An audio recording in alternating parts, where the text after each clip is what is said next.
Cersei Lannister rose well before dawn on a morning thick with clouds that smothered the color from the sky, leaving it a uniform slate gray.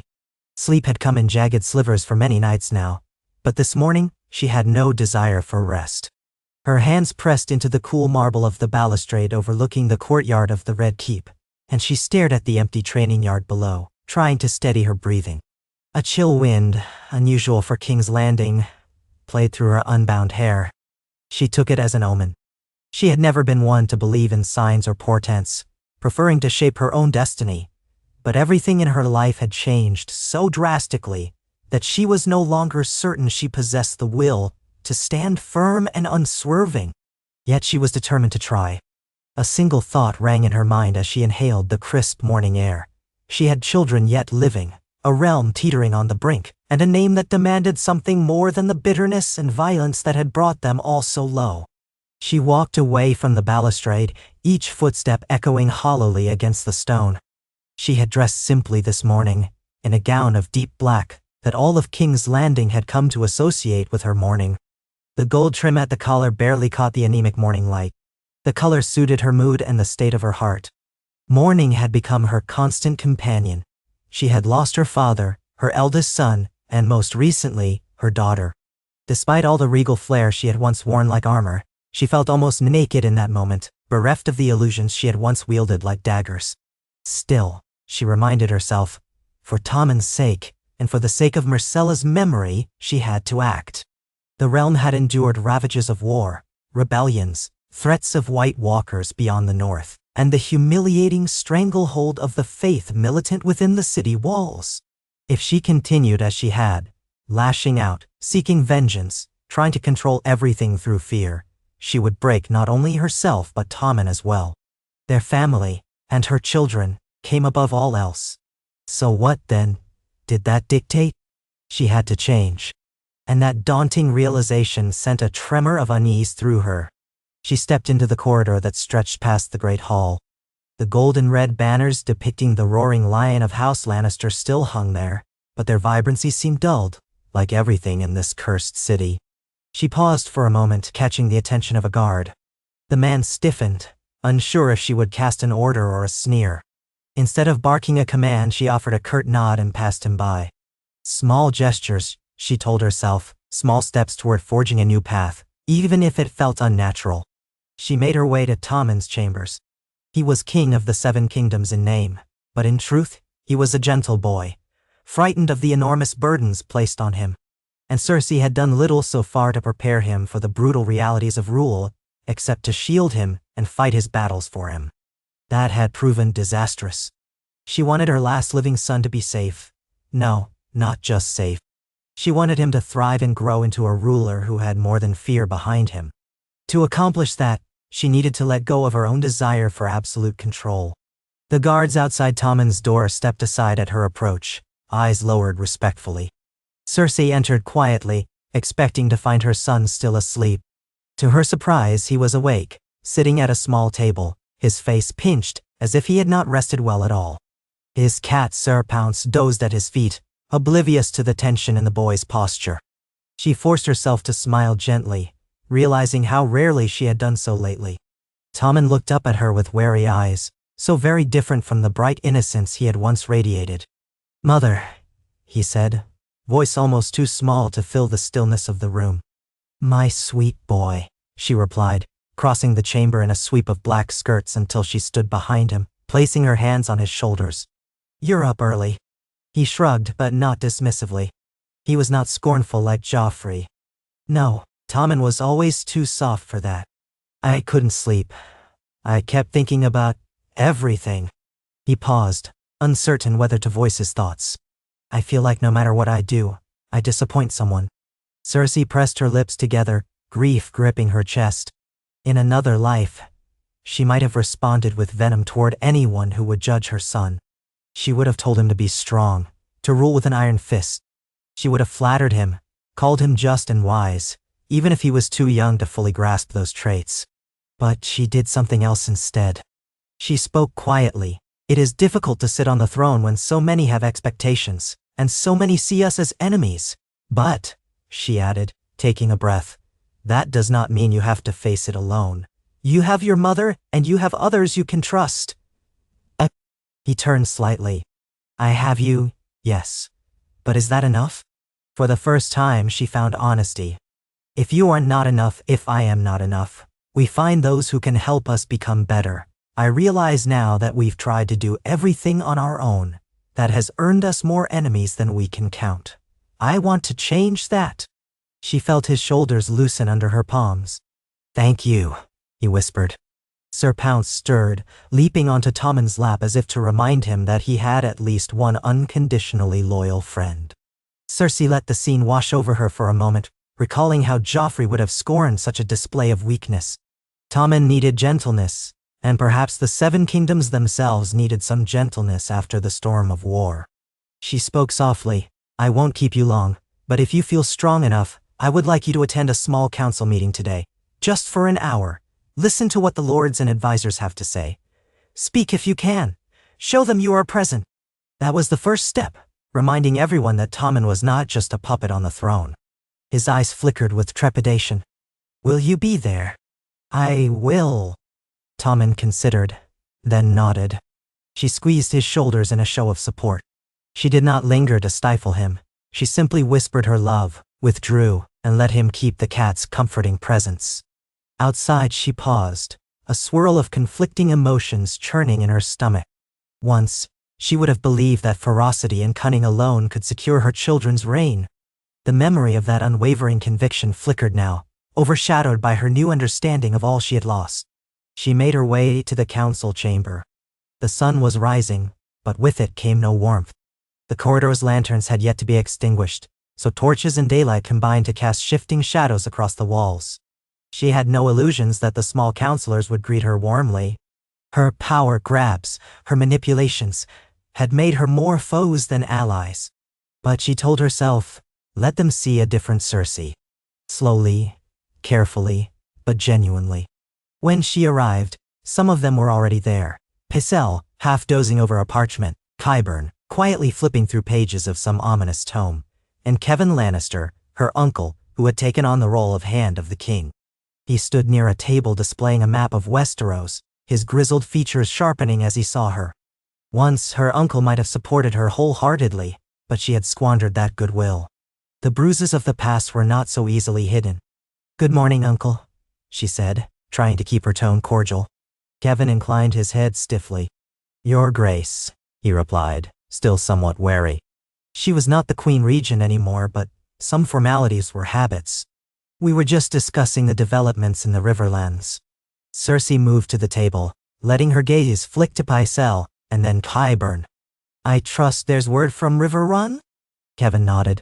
The Freys are struggling to maintain control. The Blackfish is rumored to be rallying support. She listened. This was the dull side of rulership, a portion of the job she had once neglected in favor of intimidation and short-term gains. She folded her hands, assessing Kevan. We cannot afford another full-scale revolt. There must be a way to broker terms. The quiet that followed her statement was palpable. She knew why. The old Cersei would have suggested scorched earth tactics, vengeance, or some cunning ploy to destroy enemies. Instead, she had just spoken of brokering terms. In that moment, Kevan's surprise was visible on his face. Pycelle blinked heavily. Qyburn arched a brow in silent interest. She pressed on, forging her path. We have spent years in war. Another house rising in rebellion will only weaken the crown. Tommen needs stability. She glanced at Kevan. You are the Hand. I trust your experience. Perhaps we should attempt negotiations with the Tully forces before blood is spilled again. And if they reject our attempts? Kevan asked carefully. She hesitated, recalling the bitterness in her heart for House Tully, Catelyn Stark, the uprisings against the Lannisters. But she forced that aside. We are not fools. Prepare for the worst, but let us try a diplomatic route first. Kevan gave a slow nod. Very well. I will write to Jaime, he's in the area, to see if he can handle the approach delicately. Although I suspect his presence might not be welcomed by the Blackfish. When I. Her heart constricted at the mention of Jaime, her brother. She had scarcely seen him since Myrcella's death. Their relationship had been fracturing for a long time, but that final blow in Dorne had driven a wedge of grief between them. Another reason she had begun to question everything. "Tell Jaime it is the king's will that we make peace if possible," she said, and in her own mind repeated, "The king's will, not mine." A throat cleared. Pycelle, old and trembling, finally found his voice. "Your Grace, what of the faith militant? The High Sparrow's influence grows. The common folk listen to him more each day." Cersei lifted her chin, bristling at the memory of her own imprisonment, the humiliations inflicted upon her, and that ill-fated walk of atonement. But she swallowed the anger. "I know well how dangerous the High Sparrow can be, but we cannot tackle every threat with swords." She forced the words out. "I suggest we find a way to appease the faith's concerns, at least temporarily. We cannot afford another full-scale conflict within the city. That would put Tommen at risk." "No." Qyburn observed her keenly. She did not trust him fully. He was too good at secrets and unnatural experiments. But for now, he was the master of whispers, and she had to use his talent. "Does your network have any news of the High Sparrow's next moves?" she asked. He gave a small smile.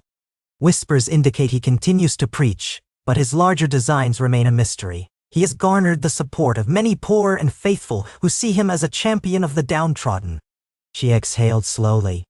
"Very well. Keep watch. We will not be caught unprepared if he decides to move against the crown again." A part of her still screamed for revenge for her personal torment, but she knew a direct assault would only make a martyr out of the man. No, if she was to protect Tommen, she needed to be cunning, measured, and patient. Kevin cleared his throat, glancing at the door. "I was under the impression the king might join us this morning." Cersei nodded.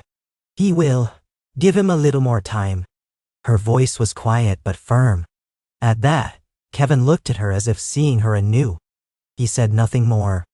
The meeting continued with minor updates: shipping issues in the Vale, the need for a new master of coin after chaos in the capital, ongoing rumors of Daenerys Targaryen across the sea with dragons at her back.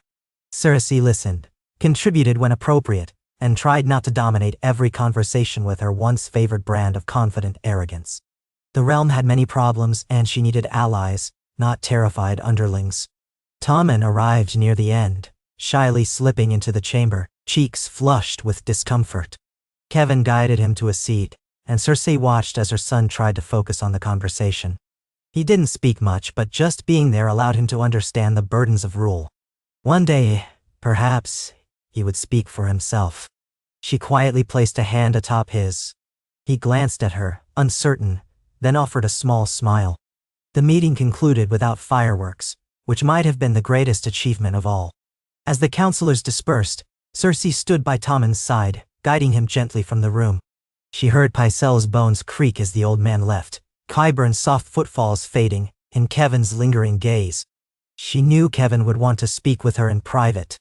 She steeled herself, instructing Tommen to return to his chambers or visit the Sept if he wished. The boy nodded and went off, accompanied by his Kingsguard. Soon enough, Kevin cleared his throat behind her. The corridor was mostly empty now, sunlight glancing off the polished floors. "Niece," he said, that single word heavy with a mixture of familial bond and wariness. She turned slowly. "Uncle, Tol." He paused, as if weighing his words. "I see a change in you. I do not know if it is genuine or a ploy, but for Tommen's sake I hope you remain steadfast in it. We have had too much strife, and I will not let my nephew, the king, be destroyed by the politics we've all played." She was tempted to be curt, to remind him that she was the mother of the king and needed no permission. But that would undo everything. "I have made many mistakes," she said, voice low. "I do not deny it. But Tommen is what matters. Myrcella's death taught me that if we keep going as we have, we will lose everything. My father once said we must stand together as a family or be torn apart. I intend to follow that wisdom now." Nienna. A hint of sorrow touched Kevin's features. "Tywin was not an easy man, but I believe he wanted the best for House Lannister.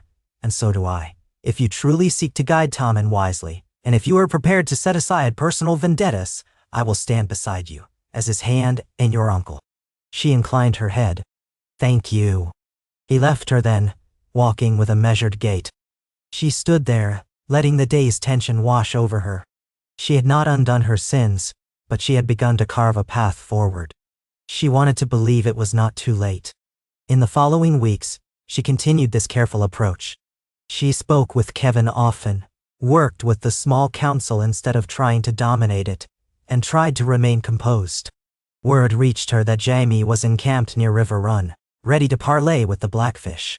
She wrote him a letter in her neat, slanting hand, urging diplomacy, stressing the importance of preserving Tommen's reign through a show of mercy. She wondered what Jaime would think of these words, coming from her. He might suspect a trick or question her sincerity, but she could not control that.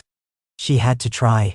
She also arranged a few small gatherings at court, not extravagant feasts, but moments of levity and good governance, announcements of relief for the war-torn areas, token acts of charity for the poor of King's Landing. The latter was particularly difficult for her, given how she had once scorned the common folk, but Tommen insisted that it might help if the people knew the crown still cared for them. It was strange to realize that her kind, gentle son might have more insight into healing hearts than she did. The whispers around the castle changed. Some said she was merely biding her time, that the lioness was crouched, waiting to spring. Others wondered if motherhood and grief had softened her. A few cynics predicted a new, more devastating blow from the Queen Mother, that she was only lulling everyone into complacency. She knew she could not control all the talk. She could only persist. One day she decided she had waited long enough to face the High Sparrow again. The memory of that man's eyes, filled with self-righteous calm, still ignited her anger. But she reminded herself of her goal: to secure Tommen's reign, to avoid another war in the streets, to ensure her children could live. And so she summoned him to a private meeting in the Red Keep. The invitation was carefully worded, couched in respect and the desire to speak peaceably. He arrived in his rough-spun robes, barefoot, flanked by septas whose gazes lingered on Cersei as if measuring her sins. She met them in a modest audience chamber, no lavish trappings of power, only a single tapestry of the seven on one wall, a table, and a few chairs. She chose to stand when he entered, though it tested her pride. The High Sparrow studied her with that soft-spoken, implacable air. She inclined her head slightly in greeting. He returned the gesture, then took a seat at her invitation. For a time, neither spoke. She composed herself before speaking. "I have asked you here because I believe the realm has had enough suffering," she began, her voice steady. "The war, the divisions, they have left too many broken families behind." He regarded her calmly. "Indeed, many have lost loved ones. Suffering is abundant." She gritted her teeth against the memory of her own time in his custody, forced to walk naked while jeers and garbage were hurled at her. Yet she continued, "I know you have the ear of the common people. You champion their grievances. The faith militant has grown in number and power. Tommen is young and wants peace. I ask that you consider how we might move forward without more bloodshed or humiliation." His eyes were unmoving. "And what does the crown offer?" She swallowed. Recognition of the faith's concerns regarding corruption and moral decay, a promise of reforms that would, within reason, address the people's need for justice. But in return, the faith must not act against the king or incite unrest. The realm needs stability for all to prosper. He was silent for a long moment. "I recall, Your Grace, how you once used the faith for your own ends, arming us so that we might bring your enemies low." She closed her eyes briefly, remembering that fateful mistake. "I did, and I will not deny it. I ask now that we put aside past slights and find a common path." He gave a solemn nod, though whether it was acceptance or quiet judgment, she couldn't tell. "We shall see," he said. "Words are not enough, my child. Actions must follow, and the truth of a heart is shown in deeds." A flicker of resentment burned in her, at him calling her, "my child." But she quelled it. "Then let it be so," she said. "Judge me by my deeds." He watched her a moment longer, then rose. "I will pray on this. The seven watch us all." She let him go, feeling hollow and drained. Yet she had done it. She had confronted her greatest humiliation and tried to extend a branch of conciliation. The outcome was uncertain, but she had made the first move. There was a mixture of relief and fear fluttering inside her. She had never felt so exposed. That night, she stood at her window, gazing over King's Landing. In the distance, the Blackwater Bay shimmered under the moonlight, its darkness punctured by silver ripples. The city itself glowed with torchlight and lanterns, thousands of souls living their meager or comfortable lives, some cursing the Lannister name, others depending on the crown to keep them safe. For so many years, she had seen them as an ungrateful mass. Tonight, she considered their plight differently. If she were truly to protect Tommen, she needed to care for these people too, or else they would rise against him, seduced by the likes of the High Sparrow or other challengers.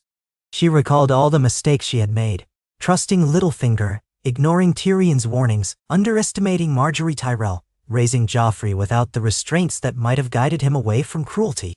So much had gone wrong. But if she was truly going to change, she needed to keep walking forward despite the regrets that weighed on her. Over the ensuing weeks, her resolve was tested. Petty lords still bristled at the Lannisters for the war. The Tyrells offered cautious cooperation but no warmth. Margaery, who had once contended with Cersei in a battle of wits and public favor, regarded her mother-in-law with open suspicion. Cersei tried to speak to her daughter-in-law politely, seeking some common ground for Tommen's sake. Margaery played her courtly games, smiling with parted lips while her eyes remained guarded, but she made no overt moves to undermine Tommen. At times, Cersei thought she saw glimmers of empathy in Margaery, a shared grief for the toll the city had taken on everyone. But the moment would pass too quickly, and both women would retreat to cautious civility. Through it all, Tommen grew a little more confident each day. He attended small council meetings regularly. Kevin began to give the boy small tasks, decisions to make, documents to sign, audiences to hold. Tommen stumbled at times, uncertain how to please everyone, but Cersei found herself guiding him in ways she never had before. Instead of telling him to be ruthless, she told him to listen. Instead of saying, "Fear's how you rule," she reminded him that a king needs respect and loyalty. She watched him struggle, but also begin to blossom in small ways, his inherent kindness shining through. It was terrifying for her to realize how close she had come to crushing that kindness for the sake of power. She prayed, though she prayed rarely, that she would not fail him again. As the months passed, word came from the Riverlands that Jaime had negotiated a fragile peace with the Blackfish. The Tully forces agreed to withdraw if they could keep Riverrun, offering fealty to the crown so long as no vengeful repercussions followed. The Freys, outraged at the concession, fumed and threatened to break the agreement, but the combined presence of Lannister forces and the Tully defenders made a direct confrontation costly. For once, cooler heads prevailed. Cersei smiled when she heard of it, though she felt a pang of longing. Jaime had done something commendable, brokering peace rather than war. She wondered if he was proud of what they had accomplished, or if he thought of her at all. She wrote to him again, expressing her relief. His response was terse. He confirmed the peace, acknowledged it was Tommen's will, and offered no personal sentiments. She sensed the distance growing between them. Her redemption, if it could be called that, might not bring them closer, but perhaps that was part of what she had to accept. Not all wounds heal simply because one tries to be better. With the Riverlands stabilizing, the crown's attention turned to rumors of Daenerys Targaryen in Meereen. Spies suggested she had freed slaves, attracted followers, and most alarmingly, had dragons. Kevin cautioned that even if she possessed these creatures, the narrow sea offered the realm some protection. Still, they would need a strategy if she ever chose to sail west. Cersei considered it carefully. She had once dismissed the Targaryen girl as a naive pretender. But times had changed. With so much chaos in Westeros, perhaps Daenerys saw an opportunity. If she truly had dragons, her claim was not so easily ignored. Cersei recognized that their best hope might be forging alliances, even with old foes, to present a united front if Daenerys arrived. Another reason to keep the peace in the realm as much as possible. Days blended into weeks, and King's Landing experienced a tentative calm. The people still grumbled about high taxes, about the presence of the faith militant, about the Lannisters' history of brutality. But there were fewer riots, fewer clashes in the streets. The High Sparrow continued his sermons, but he did not call for the king's overthrow. Cersei's nights were less haunted by nightmares, though she still woke sometimes drenched in sweat, remembering Joffrey's twisted face, Myrcella's final breaths. She refused to waste that grief. If there was any chance to spare Tommen and preserve him from further tragedy, she would take it. Then came the summons from the great Sept of Baelor. The High Sparrow invited Tommen and the royal court to attend a grand ceremony, a day of reflection and prayer for the city. At first, Cersei bristled. She suspected a trap. But Kevin and even Margaery argued that refusing would inflame the faith supporters. Tommen himself said he wished to go, to show unity and quell fears that he opposed the faith. Reluctantly, Cersei agreed. She resolved to remain vigilant. The day of the ceremony was bright and clear, the sun reflecting harshly off the white marble of the great Sept's exterior. Crowds gathered, filling the plaza and surrounding streets, eager to see the king and the High Sparrow in the same space. Tommen rode in a carriage with Cersei at his side, a small contingent of the king's guard surrounding them. Margaery rode in another carriage behind them, her own Tyrell guards close at hand. The small folk pressed in, curious and murmuring, but not openly hostile. When they arrived at the Sept, the bells tolled. Cersei stepped out first, scanning the crowds for any sign of threat. Her posture was tense, and she felt the memory of her walk of atonement press down on her. She caught sight of the High Sparrow at the top of the steps, flanked by ranks of the faith militant. Tommen emerged from the carriage behind her, stiff with anxiety. She laid a hand on his arm. "Stand tall," she whispered. They walked up the stairs together, eyes everywhere. The High Sparrow welcomed them, voice echoing through the square. "Your Grace, it warms my heart to see you here. Today we gather to ask the Seven for guidance and healing for our city, so torn by strife." "Nah." Tommen offered a polite bow, though he said little. Cersei watched Margaery approach, a faint smile pasted on her face. The queen clasped Tommen's hand, and the three of them, Tommen in the middle, flanked by his mother and his wife, stood before the High Sparrow. Then, to Cersei's subtle surprise, the Sept's interior doors opened.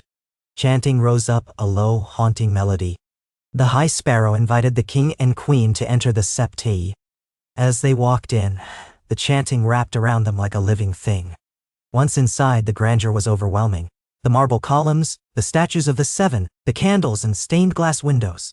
The faith militant lined the aisles, an imposing show of both piety and force.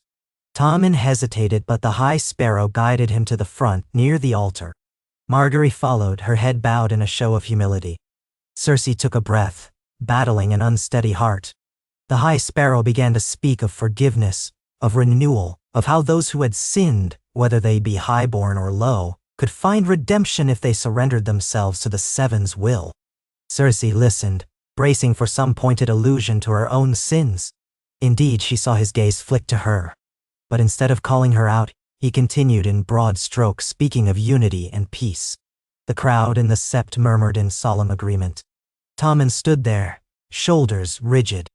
Cersei wondered if her son felt trapped, or if he felt the weight of spiritual reflection. Margaery's face remained composed, almost saintly. The High Sparrow's sermon lasted long, touching on the wars, the devastation, the broken families. And then he turned to Tommen directly. "Your Grace, do you believe in the mercy of the Seven? That even those who have erred might find their way home?" Tommen cleared his throat. I do." The High Sparrow nodded. "Would you then permit that we pray for the realm together as one? That we humble ourselves before the divine, so we may be guided away from our failings?" "No." Tommen glanced at Cersei, who gave him a small, encouraging nod, though her wariness never lessened. He turned back to the High Sparrow and said, "Ice, of course." The High Sparrow gestured for Tommen and Margaery to kneel. They did so. Cersei resisted a surge of panic, but she remained standing, not entirely trusting any command to kneel. The chanting swelled, a resonant hymn that echoed through the high arches of the Sept. Tommen's face showed anxiety, but also something akin to wonder. When the chanting ended, the High Sparrow offered a gentle paternal smile. "Rise, Your Grace. Let us step forward in faith." Tommen got to his feet, Margaery as well. The crowd watched, riveted. Then the High Sparrow raised his voice. "Let this day mark the beginning of a new era for King's Landing. Let the crown and the faith work in harmony, to bring justice and compassion to the realm." A wave of relief washed over Cersei. She had half expected a public condemnation. Instead, the High Sparrow had extended an olive branch in front of thousands of witnesses. If he violated that pledge later, he risked turning the crown against him. And if the crown violated it, the faith would brand them as oathbreakers. It was a precarious peace, but a peace nonetheless. They exited the sept to the sound of more bells, the throng of small folk parting to let them pass. Tommen wore a ghost of a smile, as if uncertain whether to be glad or terrified. Margaery gave him a comforting squeeze of the hand. Cersei kept a careful distance, but her eyes were alert, scanning the faces in the crowd. So many things could still go wrong. But, for that moment, at least, the city had avoided bloodshed. Back in the Red Keep, Tommen slumped into a chair, tension releasing in a rush of shaky laughter. "Mother, did you see them all? I thought they might tear us apart, or that he would call for my dethronement right there. But it didn't happen." She exhaled. "Yes, I saw. The High Sparrow is cunning, but for now, he has extended an offer of cooperation." Margaery, having joined them, pulled back her elegant hood, letting her brown curls spill free. "He will still test us, make no mistake. He wants to see if we are true to our word, if your mother is truly changed." "Nah. Cersei didn't bristle at Margaery's insinuation. Instead, she accepted it. "That's true. But if we demonstrate that Tommen is devoted to the good of the realm, and not just Lannister power, the faith will be hard-pressed to villainize him openly." Tommen leaned forward, excitement and fear dancing in his eyes. "So, we just have to keep doing what we're doing. Listening to the people, avoiding cruelty, not letting ourselves be provoked into violence?" "No, Jada." Cersei nodded, though inwardly she knew it would not be that simple. Still, seeing Tommen's relief, she resolved not to shatter his fragile optimism. Margaery gave Cersei a sidelong glance as though impressed she did not sneer or undercut the boy's hopes. In that moment, the Queen Mother and the Queen shared a rare moment of mutual understanding. In the following days, the city gradually adapted to this new balance. The faith continued to hold daily prayers and gatherings, but the presence of the crown was not met with hostility. In fact, some of the poor began to speak favorably of Tommen, citing the small acts of charity he had authorized. It was a delicate game, and Cersei sometimes felt like she was navigating a labyrinth, where one wrong step could unleash chaos.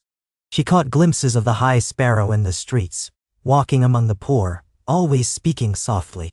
She had nightmares of him turning them against her in an instant. But for now, that did not happen. One morning, Kevin informed her of a messenger from the north. The words were grim. Winter was setting in, and there were disturbing accounts of undead in the far north. Most lords of the realm might dismiss such stories as wild fantasies, but the rumors kept returning, along with warnings about a legendary army of the dead. Cersei had once scoffed at such tales, but after everything she had seen, dragons, sorcery, her own humiliations, she was less certain about the impossibilities of this world. She remembered Tyrion's warnings about the threat beyond the wall. She was not eager to trust her exiled brother's counsel, but she could not dismiss it outright. She asked Qyburn to send out more spies, to gather information from the north. If the realm faced a danger unlike any they had known, they needed to be prepared, or at least not weakened by internal strife. She also heard from Jaime more frequently now, though his letters were still succinct. He had stayed in River Run, ensuring the truce held. The Blackfish remained distrustful, but for the sake of the Tully name, he abided by the agreement. Jaime mentioned having glimpsed Brienne of Tarth, apparently on some mission of her own. Cersei's jealousy once would have flared at that name, but now, it merely flickered. She found herself letting it go. The line between her and Jaime seemed irreparably frayed, but if he could find a cause that made him more honorable, perhaps that was a good thing for both of them. The day came when Jaime finally returned to King's Landing. He arrived without fanfare, only a small retinue of soldiers, and no triumphal parade. Cersei received word of his arrival and prepared herself to face him. She had not laid eyes on him for many months. Her heart quickened uncomfortably as she considered what she would say, how she would explain everything she had tried to do. She waited in her solar, pacing by the window that overlooked the city. At last he entered, still clad in dusty riding gear, his golden hand gleaming in the torchlight. His face was thinner, lines of weariness etched into his brow, but his eyes were as piercing as ever. The door closed behind him, leaving them in private. Silence stretched between them, thick with unresolved issues. You summoned me, he said at last, his tone guarded. She resisted the urge to lash out at his formality. Instead, she dipped her head slightly. I heard of your arrival, Jaime. I wanted to welcome you back. He gave a curt laugh. Welcome me back. That is a change. His bitterness stung, but she pressed on. I know we have much behind us. Myrcella's death, the war, my own foolish decisions. The words felt like knives cutting into her pride. But I have been trying to guide Tommen on a better path. Jaime regarded her with an unreadable expression. I received your letters. They were surprising, to say the least. Speaking of peace and mercy. Hard to imagine those words coming from you. Not you. She forced herself not to retreat. It's the only way left to protect what remains of our family. If we continue to set everyone against us, we'll lose Tommen too. His features softened at that. Myrcella's death had affected him deeply. So, you bend the knee to the High Sparrow now. Her temper flared. I do not bend any knee. I am working to keep the city from erupting again. It's not an easy task. He sighed, pressing his golden hand to his forehead. I never thought I'd see the day you'd walk such a path. Perhaps losing Myrcella did something to us both. He paused, letting that realization settle. I'm sorry I wasn't here for you. She felt tears threatening, but she would not shed them. I'm sorry too, she murmured, and meant it. A tension-filled silence followed. Then Jaime asked, How is Tommen? He struggles, but he's trying. Marguerite has been helping in her way, and so has Uncle Kevin. The High Sparrow prays at him, but Tommen wants to be a good king. I'm trying to let him be that, without turning him into another Joffrey. Oh. Jaime looked away, brow furrowing at the mention of Joffrey. Joffrey.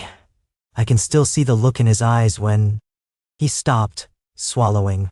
I'm relieved Tommen has not turned out the same. He's gentle. Yes, and that's what makes him vulnerable, Cersei said softly. But it might also be his strength if we let it. Jaime snorted, but there was less contempt than before. Kindness doesn't always win the Game of Thrones. Maybe not, she conceded. But cruelty didn't win it for us either. Look where it led. Nanoyan. He had no retort for that. After a moment, he finally sat down in a nearby chair. Cersei joined him, staying a measured distance away. It felt awkward, two people who had once shared the most intimate bond. But there was a tentative sense of understanding too, born of shared loss. They spoke a little more, of the Riverlands, of the Tully Truce, of the shifting allegiances in the realm. Jaime did not offer unwavering support for her new approach, but neither did he reject it outright. That was more than she had hoped for. When he rose to leave, she did not try to hold him. Before he exited, he looked over his shoulder. I hope for Tommen's sake that this fragile peace lasts, he said quietly. Then he was gone, leaving her with a mix of hope and sorrow. Weeks slid by with relative stability. Kevin organized a proper coronation ceremony for Tommen, less grand than usual, but solemn and sincere. The city took note that the High Sparrow offered blessings without condemnation, a powerful statement that the crown and the faith had reached some accord. Lords from various regions came to pay respects, though their courtesy was tinged with caution. Cersei received them politely, no longer sprinkling veiled threats into every conversation. It was a balancing act, and though she often found herself gritting her teeth, she persevered. She told herself it was for Tommen. Perhaps it was also for herself, to prove that she could do more than be the villain of every story. A sense of routine emerged. Every morning she received reports, some good, some troubling. Every midday she dined with Tommen if he was available, gently quizzing him on his thoughts for the realm. Afternoons brought audiences or small council meetings, where Kevin, Pycelle, Qyburn, and others debated the next steps. Evenings might see her pacing in her chambers, reflecting on the day's happenings, or occasionally sitting in uneasy silence with Jaime if their paths crossed. The tension remained, but they no longer tore at each other. Rumors of Daenerys Targaryen's conquests grew stronger. She had apparently consolidated power in Meereen, vanquished rival slavers, and now commanded a formidable horde of followers. Cersei and Kevin agreed that the best course was to keep the realm calm and united. If Daenerys ever crossed the sea with dragons, a fractured Westeros would crumble. Cersei found herself paradoxically hoping that the woman who might claim the Iron Throne stayed away just a little longer, until Tommen's position was unassailable, and the realm had truly recovered from its many wounds. One afternoon, Margaery requested a private conversation with Cersei. The Queen Mother was wary but allowed it, instructing the guards to let Margaery enter her solar. The young queen arrived dressed in gold and green, her beauty still radiant despite the hardships endured. She greeted Cersei with careful courtesy, and they sat facing each other across a small table. "I wanted to speak without courtly airs," Margaery began. "About Tommen, and about this new manner you've adopted." Cersei resisted the urge to smirk. "I imagine you have questions." Margaery inclined her head. "I do. You and I have clashed in the past. There's no point denying it. I've suspected you would do anything to keep Tommen under your thumb and destroy me in the process." "Nay." Cersei raised an eyebrow. "That was once true, and perhaps if you posed a threat to Tommen it could become true again, but you have not sought to harm him, and you have in your own way given him some measure of happiness." Margaery's expression flickered with surprise. "He is gentle, as we both know.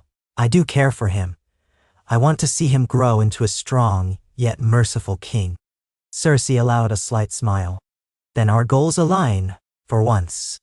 Margaery leaned forward. "But can you truly relinquish control, Cersei?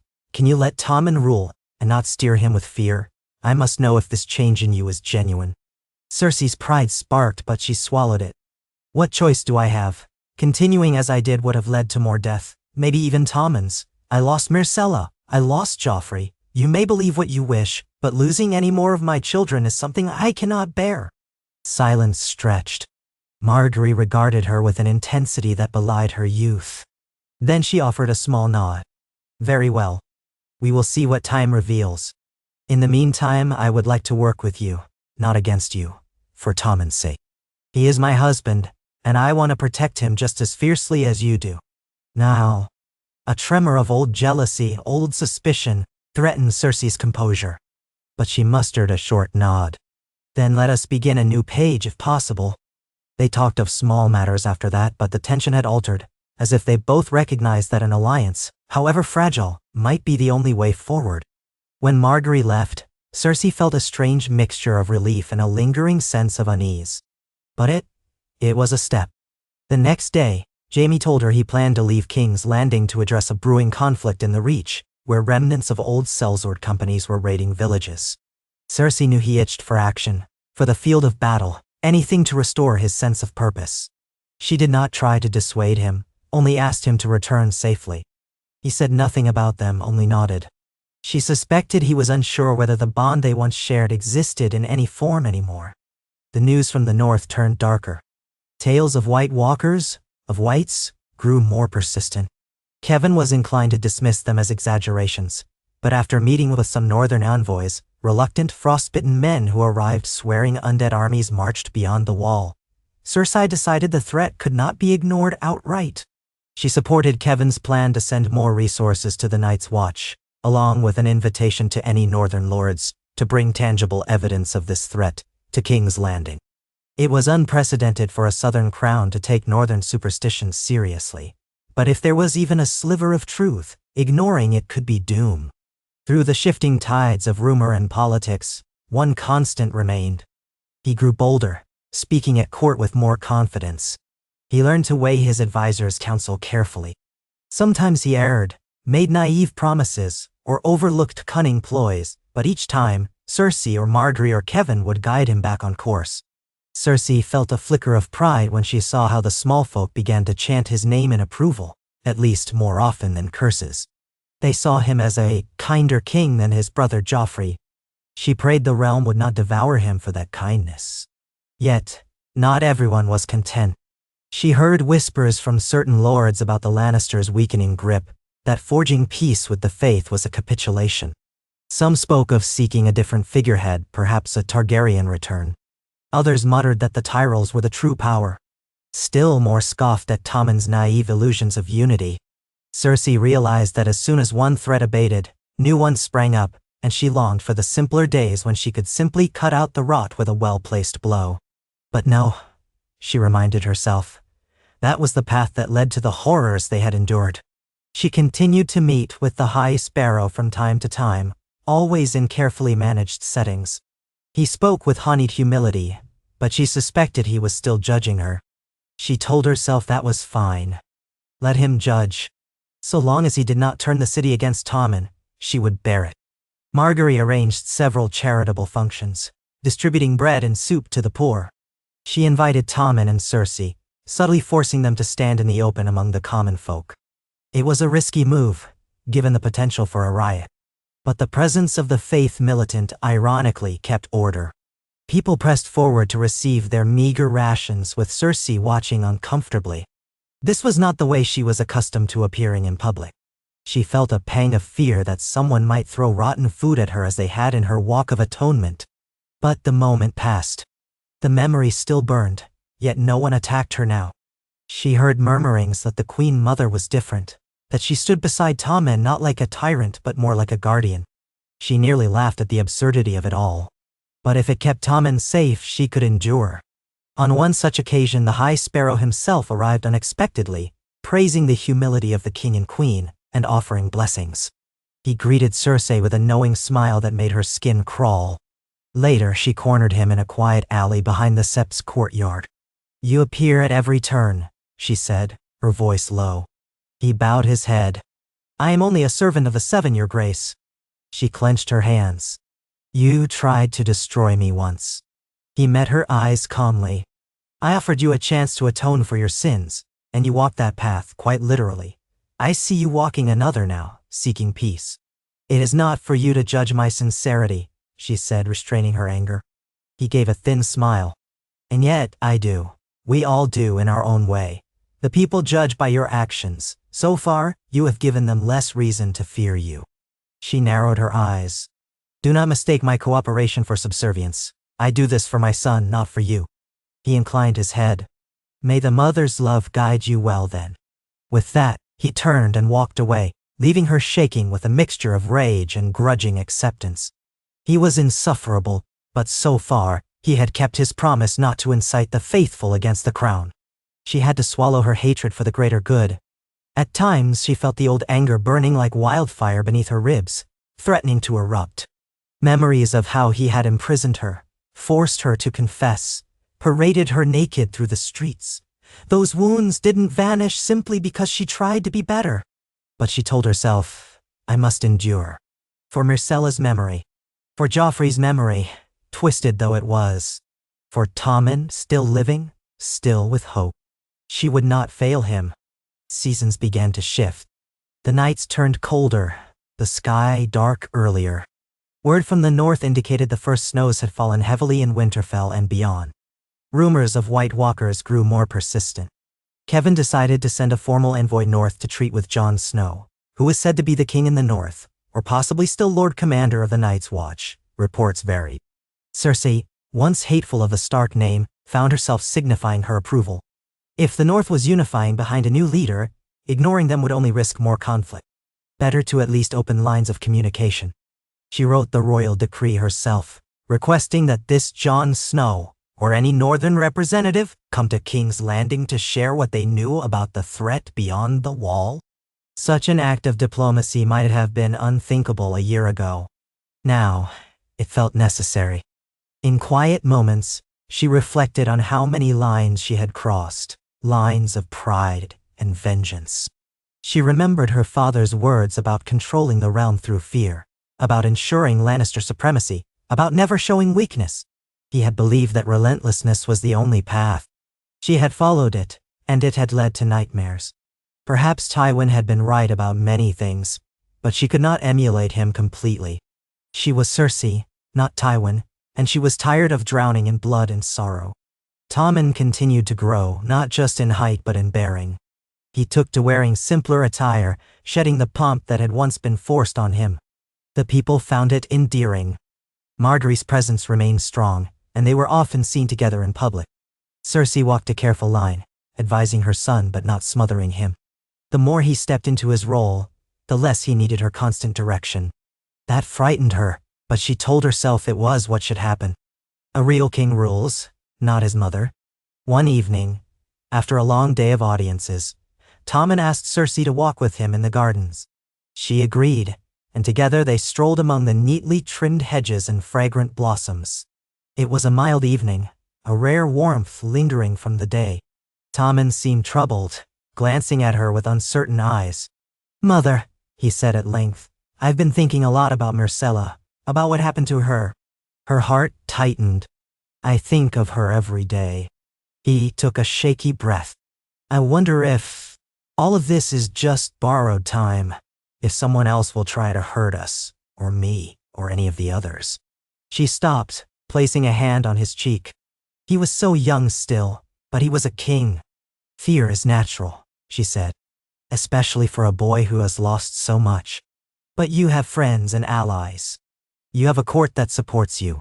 Even those who were once our enemies are tired of war." "Wow." He nodded, though he still looked unsure. "Sometimes I feel like a fraud. A real king would be fearless, or so I imagine." She shook her head. "I've known kings. Joffrey was fearless, and look what that brought him, and the realm." A hint of sorrow touched her voice. "Ned Stark was fearless too in his way, and that didn't save him. Being a king is about more than courage. It's about doing what's right for your people, even if you're terrified." Tommen's eyes misted. He stepped closer, wrapping his arms around her in a rare embrace. She closed her eyes, hugging him in return. She remembered holding him when he was just a babe. So quiet, so sweet. She whispered, "You are my sweetest boy. I know you will do well." He pulled away, nodding with more confidence. "I'll keep trying," he said. "Thank you, Mother." In that moment, she felt a fierce love surge through her, tempered by regret that she had not been such a mother to Joffrey or Myrcella before it was too late. She would not let Tommen slip through her fingers due to her own failings.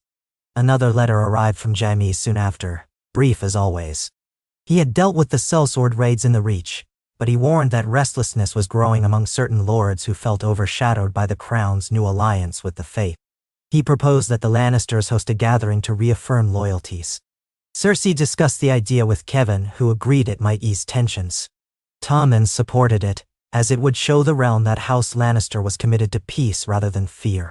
And so they planned a grand meeting in King's Landing, inviting major lords of each region, along with representatives of the Faith. It was risky. Anytime powerful figures gathered, plots could be hatched.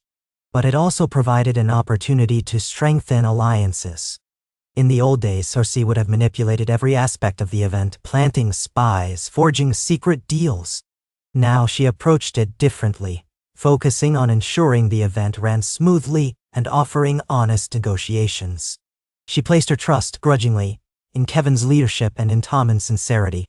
The day of the gathering arrived, and the Red Keep bustled with visitors. Banners of various houses draped the throne room.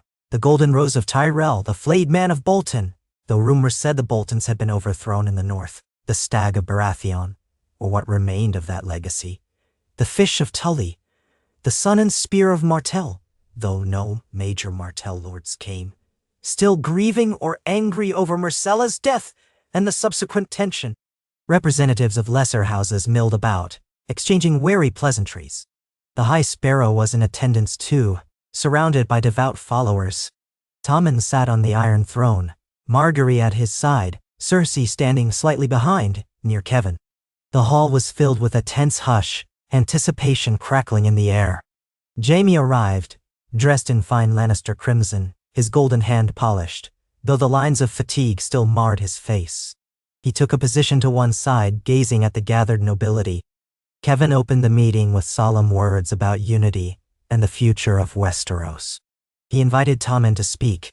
The boy king stood, voice trembling slightly at first but growing steadier. He spoke of a realm weary of war, a people needing compassion and justice. He called upon the lords present to lay down grudges and unite against common threats, hinting at the rumors from the north without mentioning undead armies. The High Sparrow, to everyone's surprise, spoke next, echoing the king's call for unity, framing it in the context of the faith's teachings. Cersei scanned the faces of the lords. Some nodded in agreement. Others scowled, no doubt suspicious or resentful. Yet no one openly challenged Tommen's words. Margaery then made a brief appeal to the crowd, speaking of hope, of the prosperity that might blossom in peacetime. She was skilled at charming an audience, and Cersei could see that even some of the more cynical lords softened under her appeal. After the formal addresses, the lords were invited to mingle, to meet with the crown's representatives. Food and wine were served, though the atmosphere was measured, not a raucous feast. Cersei guided Tommen through the throng, introducing him to lord after lord, ensuring he listened more than he spoke. She offered polite words, no veiled barbs, and though many lords remained distant, they did not spurn her. She caught sight of the High Sparrow in conversation with several minor lords. Had someone told her a year ago that she would stand in the same hall with him as an ally, even a tenuous one, she would have scoffed. Now, it was reality. She forced a small smile when their eyes met. He nodded slightly, an unspoken acknowledgement of their truce. Jaime hovered at the edges of the room, occasionally stepping in to greet lords who once might have feared him as the Kingslayer. At one point, he and Cersei found themselves side by side near a table of refreshments. They spoke quietly so no one else could overhear. "You've put on quite a show," he remarked, his tone halfway between mockery and admiration. She shrugged. "It's necessary. The realm must see Tommen as a king who can unite them." Jaime studied her.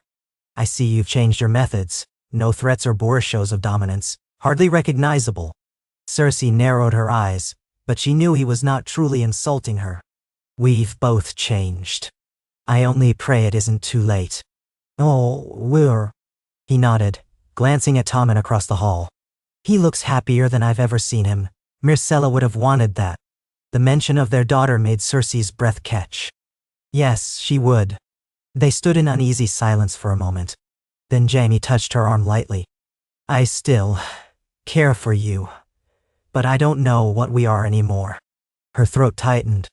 Once, she would have pulled him aside and lost herself in him, ignoring all else. But they were different now. The steps they'd taken, the losses they'd endured, they could not simply return to who they were. "I don't know either," she admitted softly. "But I'm grateful you're here." He exhaled, nodding, then let his hand drop. "For Tommen's sake, I'll remain as long as I can. But the realm might need more of me, if war returns." She understood, though it pained her. "Yes, our duty is to the realm now." He gave her a rueful smile, as if the words sounded strange on their tongues. Then he returned to his duties, and she to hers, each lost in their own swirl of reflection. By the evening's end, the gathering concluded without incident. Many lords promised to consider Tommen's proposals, to support the crown's attempts at maintaining peace. None openly rebelled. A fragile success, but a success nonetheless. Cersei left the throne room feeling cautiously optimistic. Tommen was exhausted but appeared proud of himself. Margaery offered him a supportive arm, smiling at his side. Kevin was subdued but satisfied. Jaime departed for his quarters, leaving Cersei alone in the corridor. She stopped near a window, looking out at the city's twinkling lights, letting the day's tension drain from her shoulders. She whispered a quiet prayer, not sure which of the seven might be listening, perhaps the mother, for she felt the weight of motherhood more acutely than ever. "Guide me," she whispered, "if I am worthy of it." The days turned colder still, and with them came more reports from the north. Letters from lords swore that unnatural forces were gathering. The realm's safety might truly be threatened by an enemy beyond any petty mortal conflict. Cersei realized that if the White Walkers were real, all her efforts at forging unity might be the difference between life and death for thousands. She doubled her support for strengthening the Night's Watch. She had never imagined she would do such a thing. Slowly, the shape of a new Westeros emerged. Not free of intrigue, not free of bitterness. Those things never faded entirely. But the open wounds were stitched by uneasy cooperation. Tommen's confidence grew, and his reign took on a tone very different from Joffrey's. The faith still loomed, but the High Sparrow had not repeated his humiliations, and for now, that kept the city stable. Jaime came and went, handling skirmishes and negotiations in outlying areas, returning sometimes with fresh lines of worry on his face. Margaery cemented her public image as the beloved queen, and though the people adored her more than they did Cersei, Cersei chose to see that as a boon rather than a threat. In quiet moments, She grieved for the family that had been fractured beyond repair. But she also realized that she was forging something new. Not the vicious matriarchy she had once envisioned, but a realm that might endure, where Tommen might live to adulthood, and the Lannister name might not be spoken with universal hatred. In those moments of clarity, she felt a foreign sense of gratitude, tempered by the knowledge that any day it could all unravel. One late afternoon, she found herself in the royal septi within the Red Keep, kneeling before the altar of the Mother. The chamber was empty, filled only with the golden light of sunset streaming through a narrow window. She placed a single candle, lighting it for Myrcella, and let her thoughts drift. She whispered, "Myrcella, my sweet girl, forgive me for not protecting you. I do this now so I can protect Tommen. Watch over him." Tears threatened, but she blinked them back, pressing her hand to her face. She was still not comfortable showing weakness in front of others, but here, in the stillness, it felt almost cathartic. Footsteps stirred behind her. She turned, half expecting a Septa or the High Sparrow himself. Instead, she found Margaery at the entrance, wearing a subdued expression. "I didn't mean to intrude," the young queen said softly. Cersei swallowed, standing up. "It's fine." Margaery came closer, her gaze falling on the candle. "For Myrcella?" Cersei nodded. A hush settled between them, the echoes of old antagonisms mingling with new sympathies. Then Margaery offered a faint smile. "She was the kindest of you all. I'm sorry I never got to know her better." Cersei felt a lump in her throat. She wanted to lash out, to remind Margaery that her family had played a part in sending Myrcella to Dorne, to that fate. But the impulse was fleeting. She had accepted too much blame herself to waste energy on old grudges. "Thank you," she managed, voice tight. Margaery nodded, then in a gentle gesture, lit a second candle next to Cersei's. They stood in silence for a moment, two women who had once circled each other like lions competing for prey, now bound by shared love for Tommen and sorrow for those lost. The flickering flames danced across their faces, illuminating the lines of grief and resolve etched there. And for that moment, Cersei felt the faint warmth of solidarity, acknowledging that she was no longer alone in caring for Tommen's future. Day by day, Cersei walked this new path, uncertain if she would ever be able to erase the bloodstains of her past. But the realm was healing, slowly. Where once she had reveled in the game, now she found herself longing for nothing more than a secure peace. Her redemption was not a single event or a grand public declaration. It was a day-by-day effort, filled with doubts and tested by temptations to revert to cruelty. She carried on for Tommen's sake. Perhaps in doing so, she was also finding a piece of her own soul that she had long thought lost. When winter's chill finally descended on King's Landing, white frost clinging to the edges of the city's stone walls, Cersei stood on a balcony overlooking the city. Tommen was inside, reviewing petitions from the outlying regions, Margaery by his side, Kevin and Jaime advising him. Cersei remembered standing here years ago, smiling in cold triumph, believing she had the city in the palm of her hand. That had all crumbled in the ashes of war and personal tragedy. Yet, this time, she looked down at a city that was, despite everything, calmer and more united than it had been in ages. And she could almost feel Myrcella's spirit at her shoulder, urging her onward. She closed her eyes, letting the winter wind whip around her, and whispered into the emptiness, "I promise you, I will not fail again." Whether Myrcella could hear or not, the oath was made.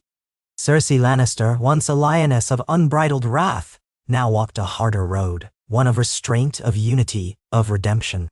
In that fleeting instant, she felt neither triumph nor despair, only the quiet determination of a mother who had lost and learned, willing to do whatever it took to keep her last child, and the realm he ruled, safe in the uncertain days ahead. Cersei Lannister did not linger long on the balcony once the chill wind stiffened and the light began to fade. She allowed herself only a few more heartbeats of introspection, recalling the distant shimmer of the Blackwater Bay and the city sprawling at her feet. Then she turned and entered her chambers, where a single candle glowed on the central table. The flickering flame caught the gold threads in the tapestries, the ruby set in the hilt of a ceremonial dagger displayed on a stand, the reflection in the polished marble floor. It seemed both soothing and ominous at once, reminding her of how fragile every new harmony could be. She walked to the mirror, studying her reflection.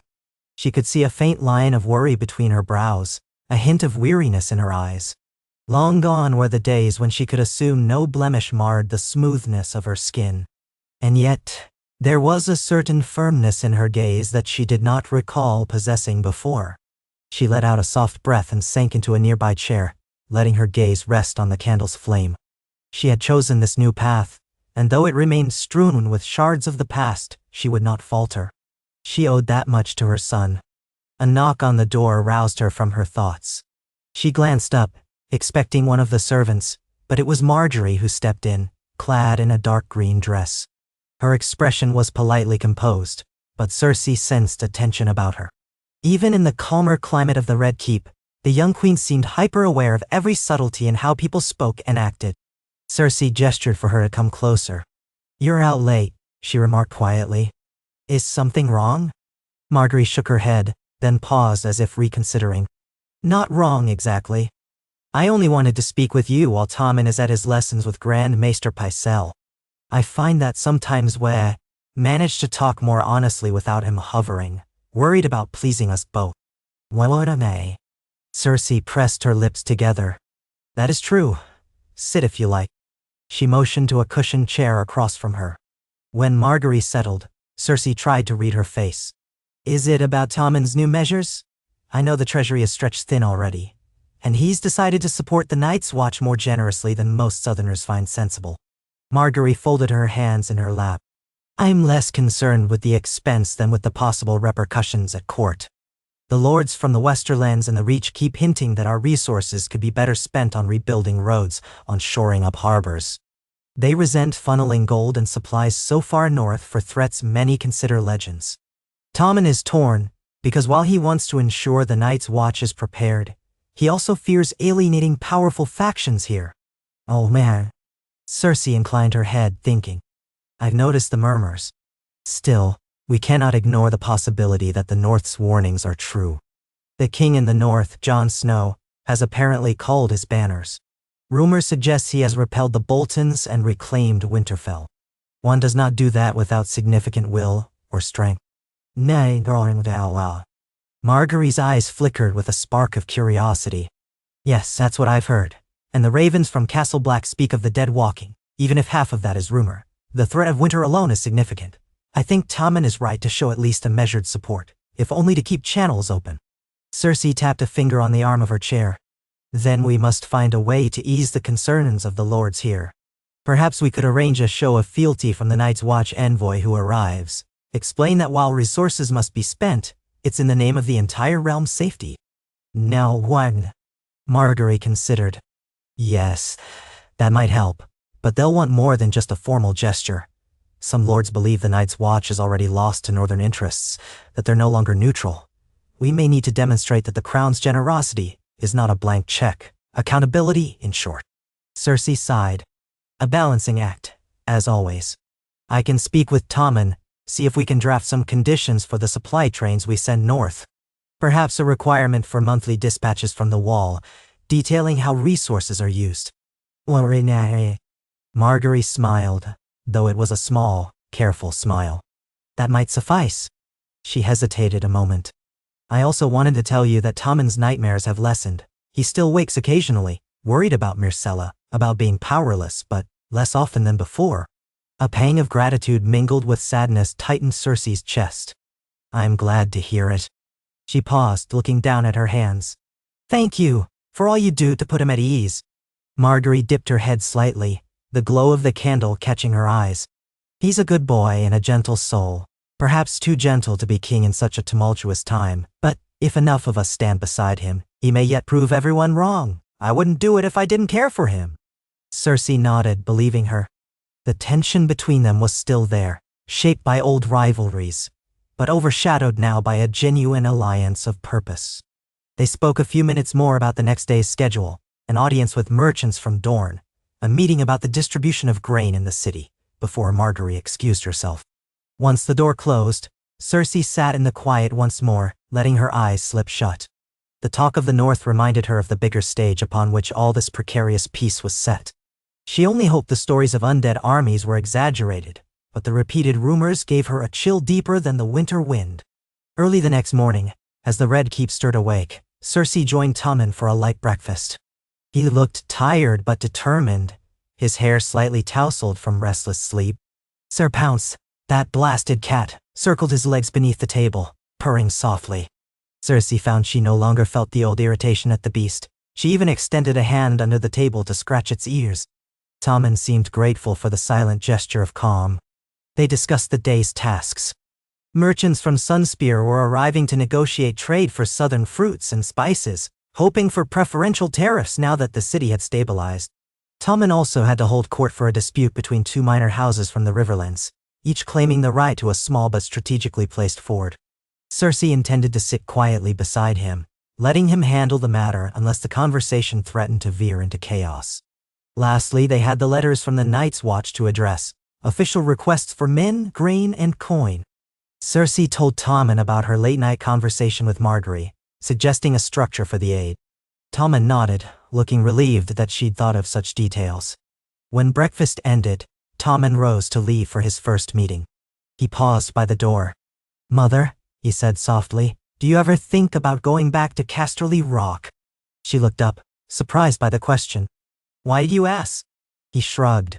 "I suppose, if we manage to keep the realm peaceful, if I stay safe on the throne, I wonder if you'd want to go home. House Lannister's seat is there. You've always spoken of its grandeur."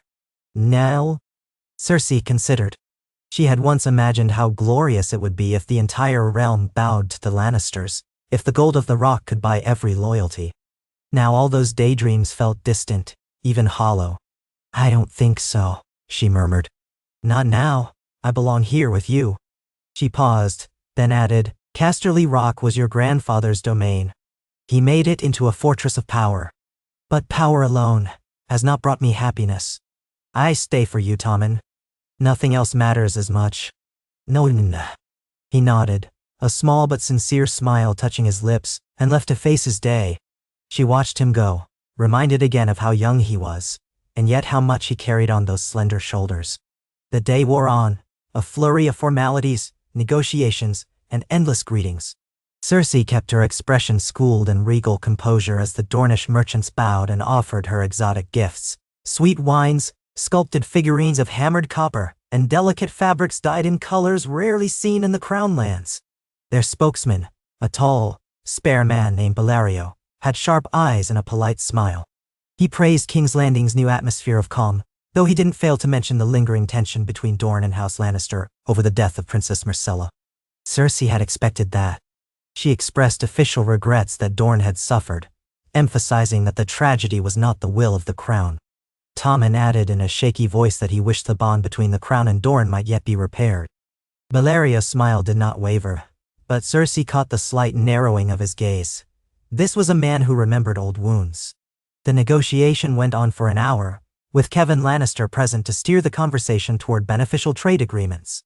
By the end, a tentative arrangement was reached. Dorne would send more of its produce by sea, hoping to corner the market in King's Landing, while the Crown offered reduced port fees in an effort to encourage peaceable trade. It was a small step, but a step nonetheless. Next came the River Lords. Two representatives from minor houses, Blackwood and Ryger, stood before Tommen in the throne room, arguing over control of a river crossing that would grant a tolling station. The potential income was not vast, but enough to spark rivalry. Tommen listened, biting his lip occasionally, glancing at Cersei for guidance. She kept her face neutral, though she subtly inclined her head when it became clear that House Ryder's claim was based on unclear boundaries. Tommen asked measured questions. Who built the original ferry? Whose lands had historically included that stretch of river? Was there a possibility to share the toll?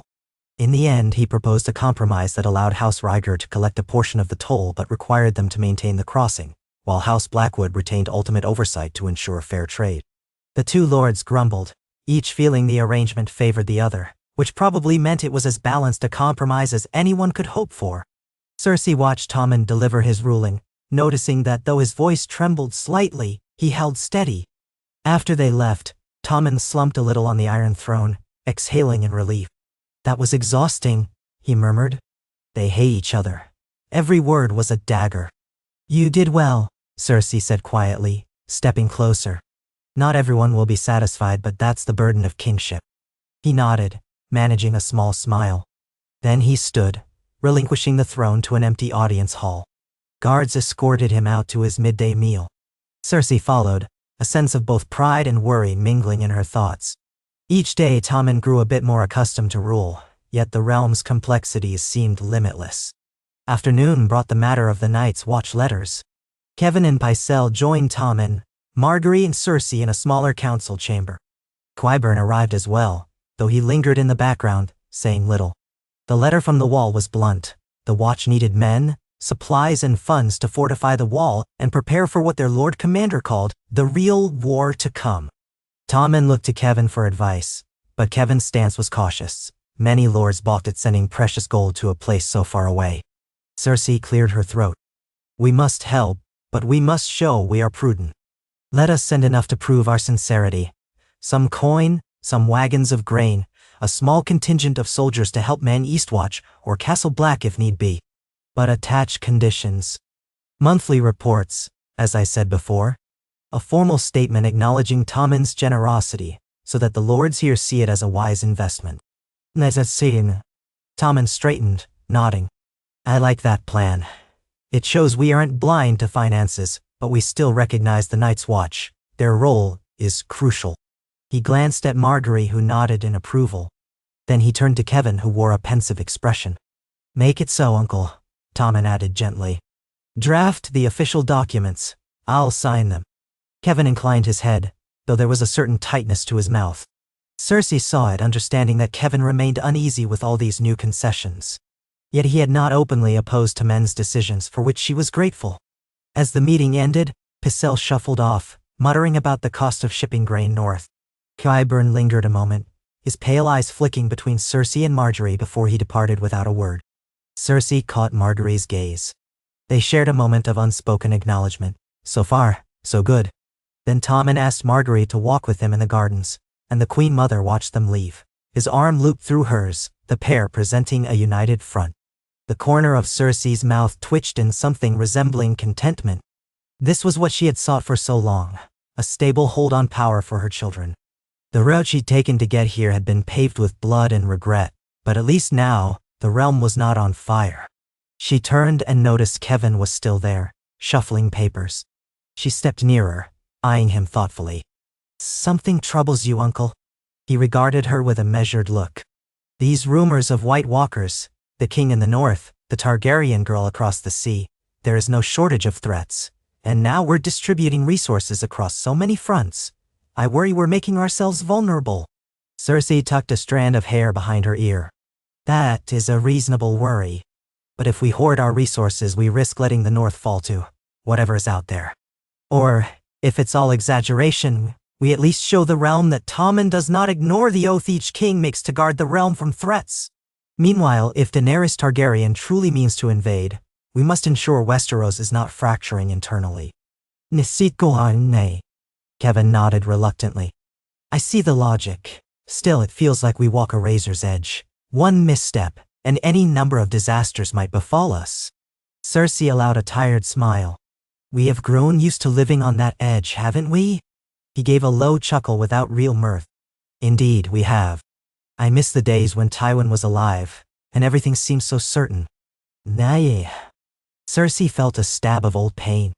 We cannot bring him back. We can only try to do better than we did under him, or under the chaos that followed. Tommen is young, but if we guide him carefully, perhaps his reign can achieve what father never could. A peace that lasts beyond force. Kevan gathered the papers under one arm. I hope you're right, he murmured, then left to draft the official documents for the Night's Watch. Alone, Cersei stood in the council chamber, absorbing the hush that lingered after everyone had gone. It was an odd hush, neither threatening nor comforting.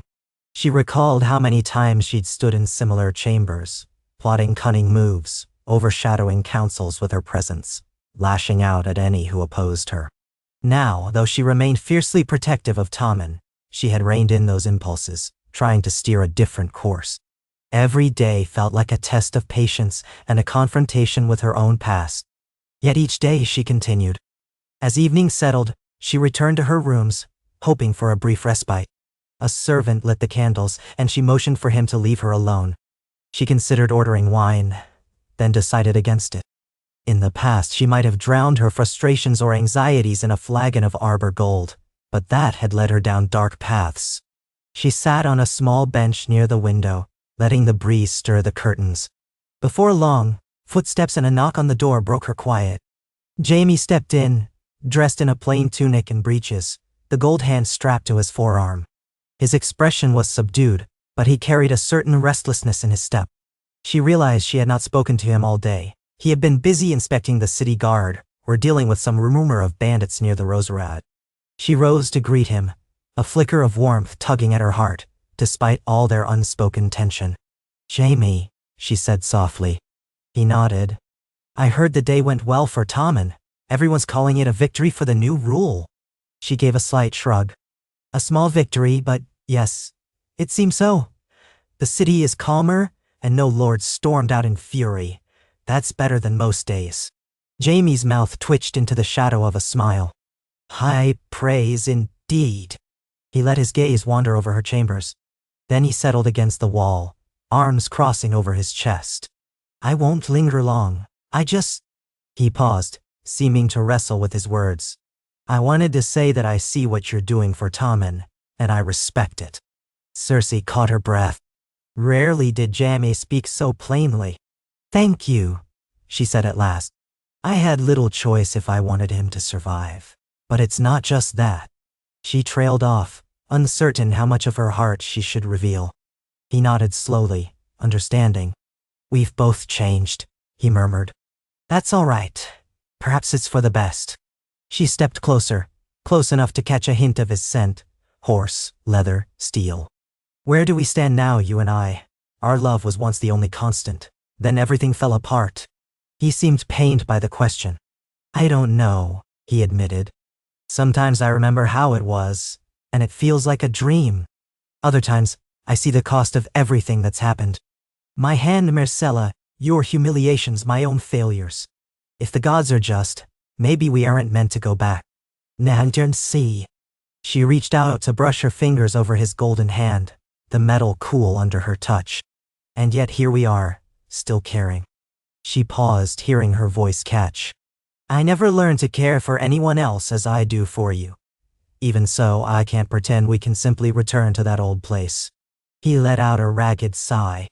"Maybe we can find a new one." He touched her cheek gently with his flesh hand, his gaze conflicted. Then he withdrew. "For now, I'll continue to stand by Tommen. If the city remains peaceful, perhaps we'll have time to figure out the rest." Now, laddie." She nodded, ignoring the way her heart twisted at his nearness. "Yes, we owe Tommen that." She studied his face, wanting to say more, but the words died in her throat. At length, Jaime inclined his head in a small gesture of farewell and left the room, leaving her with the swirl of memories and hopes that refused to settle. Night came. With it arrived a raven from River Run bearing updates on the Tully agreement. Jaime had brokered that truce, allowing the Blackfish to hold River Run in exchange for fealty and peace in the Riverlands. The letter reported that tensions still ran high, but no open conflict had broken out. Cersei read it by candlelight, feeling a flicker of relief. She thought of how easily all these tenuous agreements could unravel. One slip, one betrayal, and the realm would be consumed by war again. She set the parchment aside and prepared for bed. Sleep came uneasily, haunted by half-formed nightmares of White Walkers, scuttling shadows in crypts, and the memory of Myrcella's gentle smile fading into darkness. She woke in the early hours with a start, her heart pounding. She forced herself to lie still, telling herself that she had chosen a better path, that her nightmares would not define her. Eventually, the first gray light of dawn coaxed her out of bed, and she rose to meet another day. In the weeks that followed, the pace of King's Landing's quiet restoration continued. Tommen signed the official agreements with the Night's Watch, and ravens were dispatched carrying promises of support. The court took note of the move.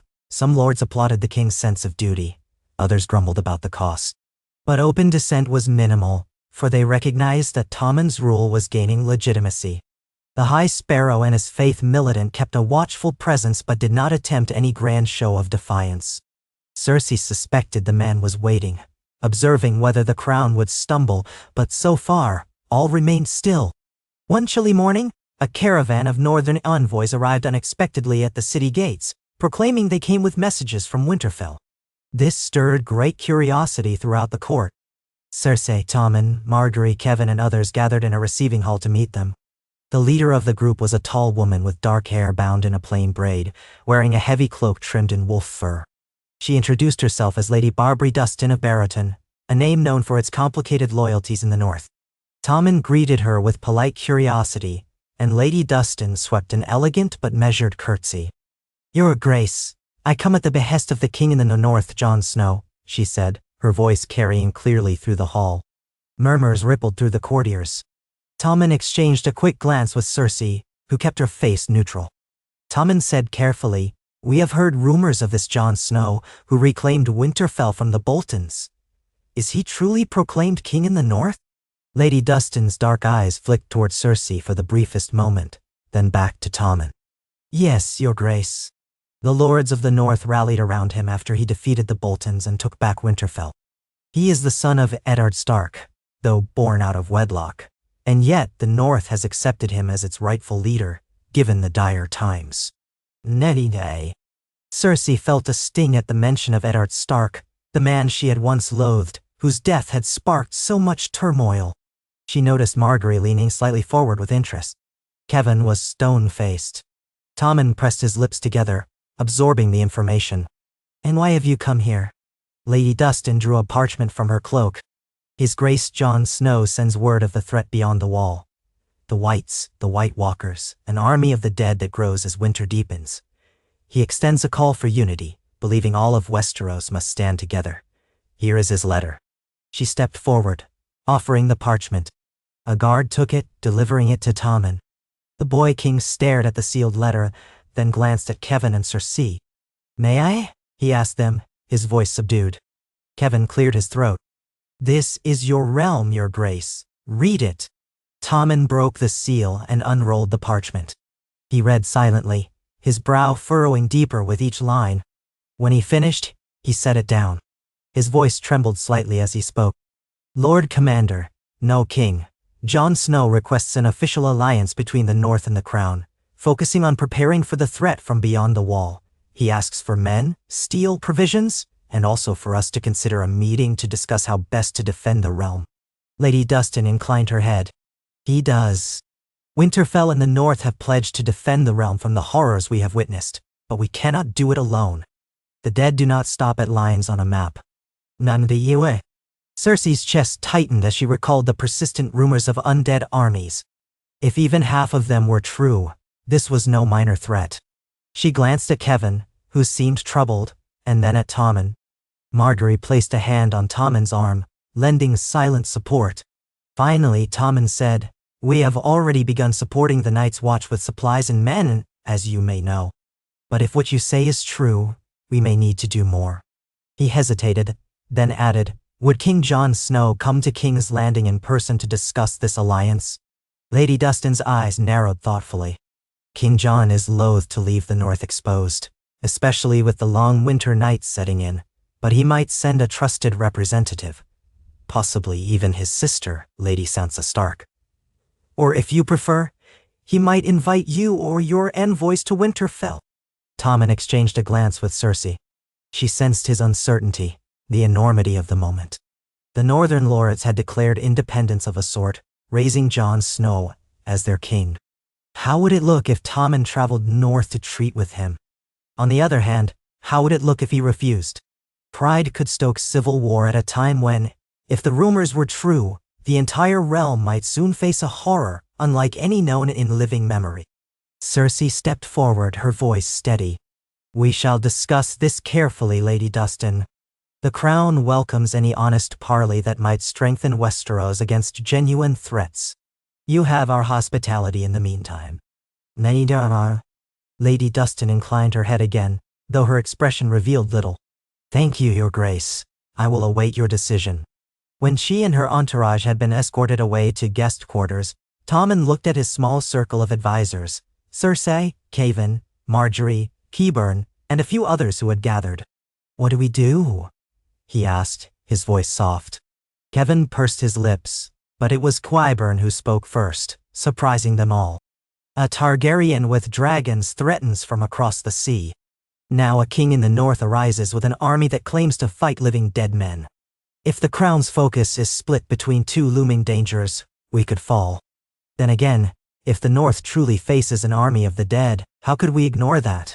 If the north falls, what stands between those horrors and the rest of us? Nay. Cersei's gaze flicked to him. A fair point, she said, though it felt strange to be in agreement with the man whose methods she still found unsettling. She turned to Kevin. We should at least consider a meeting, some neutral ground, perhaps. Margaery stepped forward, her expression thoughtful. The capital is not neutral ground, nor is Winterfell, but there are places in the Riverlands or the Vale that might suffice. If Jon Snow or his sister is willing to travel south, or Tommen to travel partway north, we can arrange a parley. Tommen looked from Margaery to Cersei. Would you advise me to go myself, mother, or should I send you, or Uncle Kevin? Cersei resisted the urge to take full control. You are the king, she said carefully. In normal circumstances I would caution you against traveling so far from King's Landing. But these are not normal times. You must weigh the potential benefit of showing the North that you take their warnings seriously against the risk to your own safety. He nodded slowly, turning to Kevin, who said, We could choose Moat Cailin or Harrenhal as a meeting point. Both are formidable in their own ways, though Harrenhal is rumored to be cursed. Moat Cailin is deep in the swamps, so perhaps less desirable for a large retinue. Now, Margaery added, Harrenhal is large enough to host hundreds of people, and it is in the Riverlands, accessible from both north and south. True, it has a dark reputation, but it might serve as a sign that we do not fear old ghosts. It would also show the Blackfish and the Tullys that we continue to respect the Riverlands as a buffer region. Cersei considered the idea, remembering how Harrenhal had passed from one warlord to another.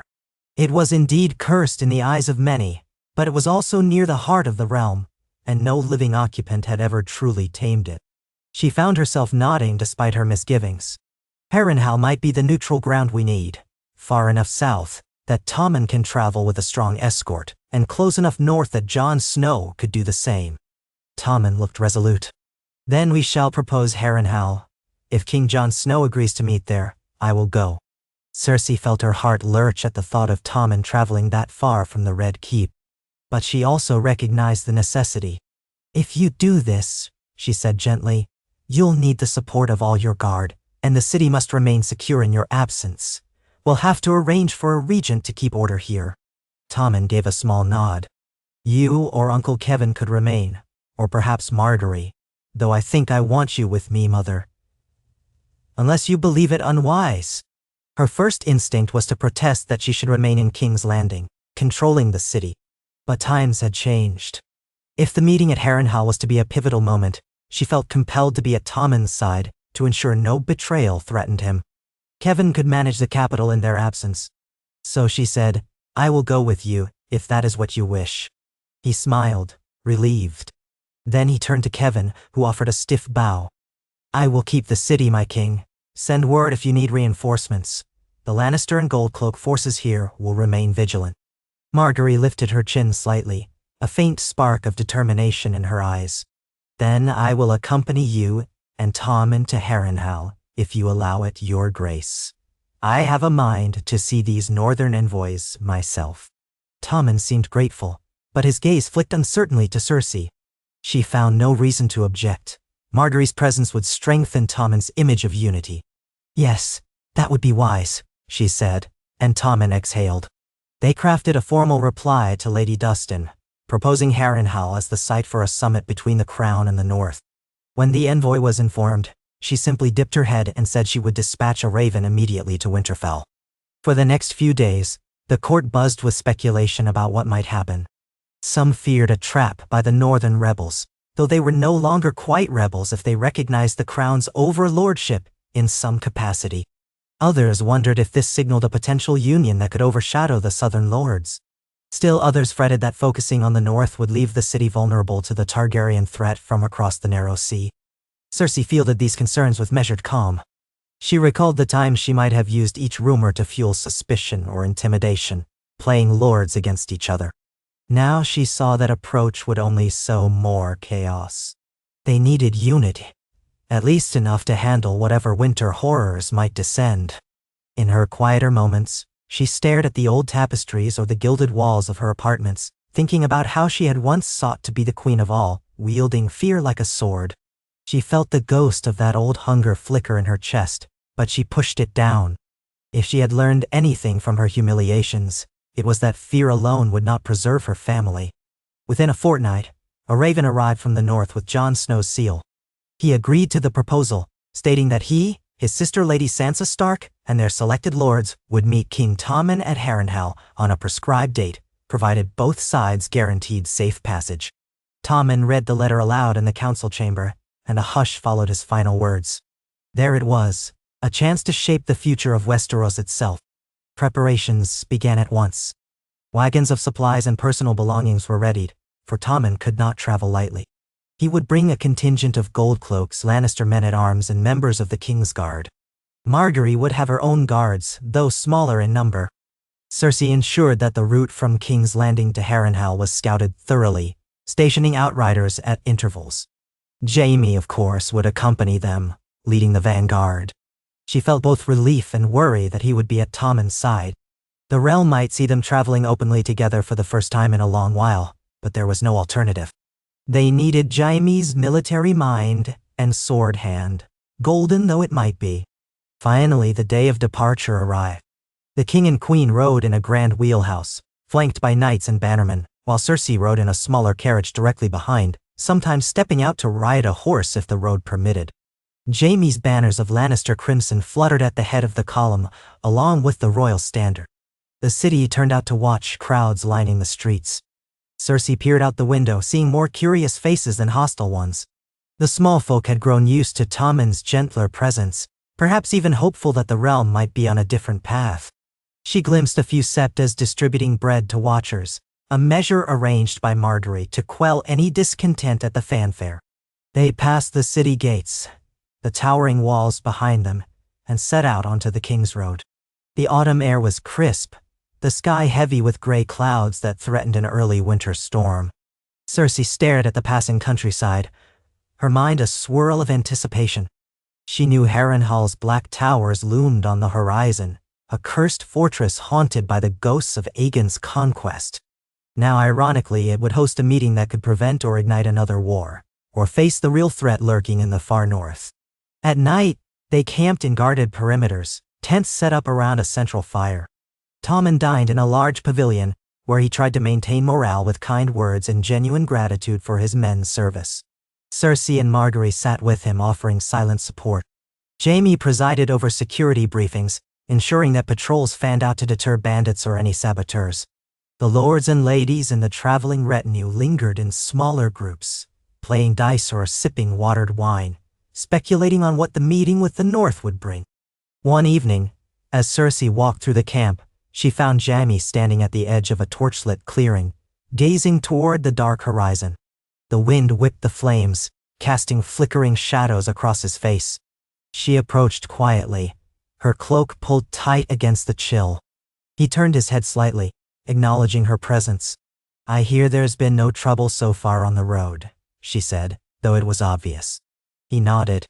"A few travelers here and there, but no sign of ambush or brigands, at least not yet." She stood beside him, following his gaze. The sky was an endless black, the stars hidden behind clouds. "You don't trust the North to keep its word." He shrugged. "I trust them as much as I trust anyone with a claim to kingship that isn't Tommen. But the letters from Jon Snow, they strike me as earnest. Possibly even too earnest. He might be one of those fools who believes in honor above cunning, like Ned Stark was." Nay. She remembered Ned Stark, that grave face, the sense of moral certainty that had led him to his doom. "Honor can be a dangerous thing," she said softly. "But if the dead truly march, maybe we need a few honorable men." Jaime gave a short, humorless chuckle. "Perhaps." They stood in companionable silence. She could almost feel the tension coiled inside him, the desire for action or clarity. He had never been at ease simply waiting. Then, in a moment of strange tenderness, he reached out and touched her hand. She let him, the contact sending a slight tremor through her. For a moment, she remembered the days of their youth, how they'd used to sneak away and revel in each other's company. The innocence was gone, but the bond lingered in some wounded form. "I worry about Tommen," he admitted, his voice low.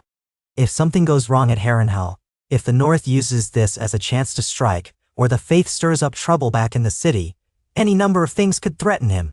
Cersei clasped his golden hand between hers, ignoring the cold metal against her skin. "I know," she whispered.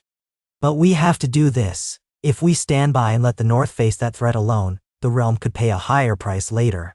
We need unity." He nodded, but the worry in his eyes did not diminish. She felt it too, like a rising tide in her chest, but she pushed it aside. They had chosen this course. She told herself that fate, or the gods, or her own determination would protect Tommen. She would not allow any other outcome. On the 6th day of their journey, the trees along the road grew sparser, giving way to rolling hills and marshy lowlands. Harrenhal rose in the distance, its melted towers and gargantuan walls silhouetted against a dour sky.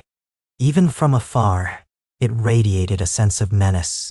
When they drew nearer, Cersei gazed upon the black and twisted ramparts, remembering stories of Harren the Black, how Aegon's dragons had scorched the castle into this ruin. Though it remained formidable, it was said to be cursed and impossible to hold for long. Their approach was met by guards wearing the sigil of House Went, the nominal keepers of Harrenhal, though the line had faded. A handful of men controlled the castle these days, less an official garrison and more a caretaker presence. The gates opened slowly, and the traveling party filed into the expansive courtyard. The echoes of hooves and creaking wagons seemed swallowed by the massive walls. Tommen's wheelhouse halted near a broad set of steps that led into the interior keep. Cersei emerged, studying the surroundings with a mixture of wariness and awe. The courtyard was large enough to hold a small army. The main hall soared overhead, overshadowed by towering battlements. Rubble and cracks marred many corners, a testament to the lingering scars from Dragonfire centuries past. The caretaker, a middle-aged knight named Sir Gareth, greeted them stiffly, explaining that minimal staff had been maintained. Tommen ordered his men to set up temporary quarters in the castle's lesser halls and stables, while the royal party took the more intact chambers in the upper floors. As the retinue dispersed, Cersei ascended stone steps with Tommen and Margaery. The interior corridors were vast and dim, the torchlight flickering across walls that bore old tapestries, some rotted with age. She suppressed a shiver, aware of the stories of ghosts said to roam Harrenhal's many passages. Still, they pressed on, eventually arriving at a suite of rooms that had been hastily prepared. Straw rushes on the floors, tapestries hung to ward off drafts, fresh bedding where possible. It was serviceable, though nowhere near the opulence of the Red Keep. That evening they received word that the northern party would arrive at Harrenhal within a day, possibly two, depending on the weather. There was nothing to do but wait. Jaime posted guards around every entrance, doubling the watch on any approach from the roads. Qyburn prowled the corridors, gleaning bits of local lore and making notes in a leather-bound journal. Margaery took Tommen for a tour of the courtyard where they watched soldiers spar by torchlight. Cersei wandered part of the fortress alone, stepping over broken stones, feeling the oppressive weight of the curses said to dwell here. At dawn of the second day, a horn sounded from the outer walls. Scouts spotted a column of riders on the horizon, banners shifting in the wind. Tommen ordered the courtyard readied for a proper greeting. Cersei joined the king and queen on the worn steps, with Jaime and a formation of knights behind them. The wind whipped at cloaks, the sky a churning gray. The tension was palpable. Finally, the northern party entered the gates. Cersei's eyes immediately went to the sigils. The direwolf of House Stark, the Mormont Bear, the Karstark Sunburst, the Horned Moon of House Hornwood, and others she only vaguely recognized. At the forefront rode a man with dark hair and a solemn face, Jon Snow presumably. Beside him, a tall red-haired woman in a fur-lined cloak, Sansa Stark, her features bearing a resemblance to the mother she had once known. Cersei felt a pang, recalling how she had loathed Catelyn Stark and her brood. Now she stood waiting to greet the next generation. Jon Snow dismounted, helping Sansa Stark down from her horse. Their retinue formed behind them, about 50 men in total, faces hardened by northern winters. A hush fell. Tommen stepped forward, trying to look regal, though his youth was plain. "Welcome to Harrenhal," he said, his voice echoing in the stillness. "I am Tommen of the House Baratheon, first of my name, King of the Andals and the First Men, Lord of the Seven Kingdoms, and Protector of the Realm." The formalities rolled from his lips in practiced cadence. Jon Snow bowed slightly, his posture respectful but not servile. "I am Jon Snow, of House Stark by birth, raised at Winterfell, formerly Lord Commander of the Night's Watch, now proclaimed King in the North by my people." He gestured to the woman beside him. "This is Sansa Stark, Lady of Winterfell." Sansa Stark inclined her head in greeting, her expression carefully schooled. "Your Grace," she said softly. Cersei studied their faces. Jon Snow was lean but strong, with a calm seriousness in his eyes that reminded her of Eddard Stark's quiet determination. Sansa Stark, taller than she'd imagined, carried herself with a poised dignity, though she seemed haunted by something. Behind them stood various northern lords and ladies, from the fierce Lady Lyanna Mormont, just a girl really, but already famed for her boldness, to the grizzled Lord Glover, who eyed the southern party warily. Tommen cleared his throat. "You've come a long way for this meeting. Let us speak inside, where we can share bread and salt and ensure mutual safety." Jon Snow nodded. "We welcome your hospitality." He spoke quietly, but his voice held an undercurrent of intensity.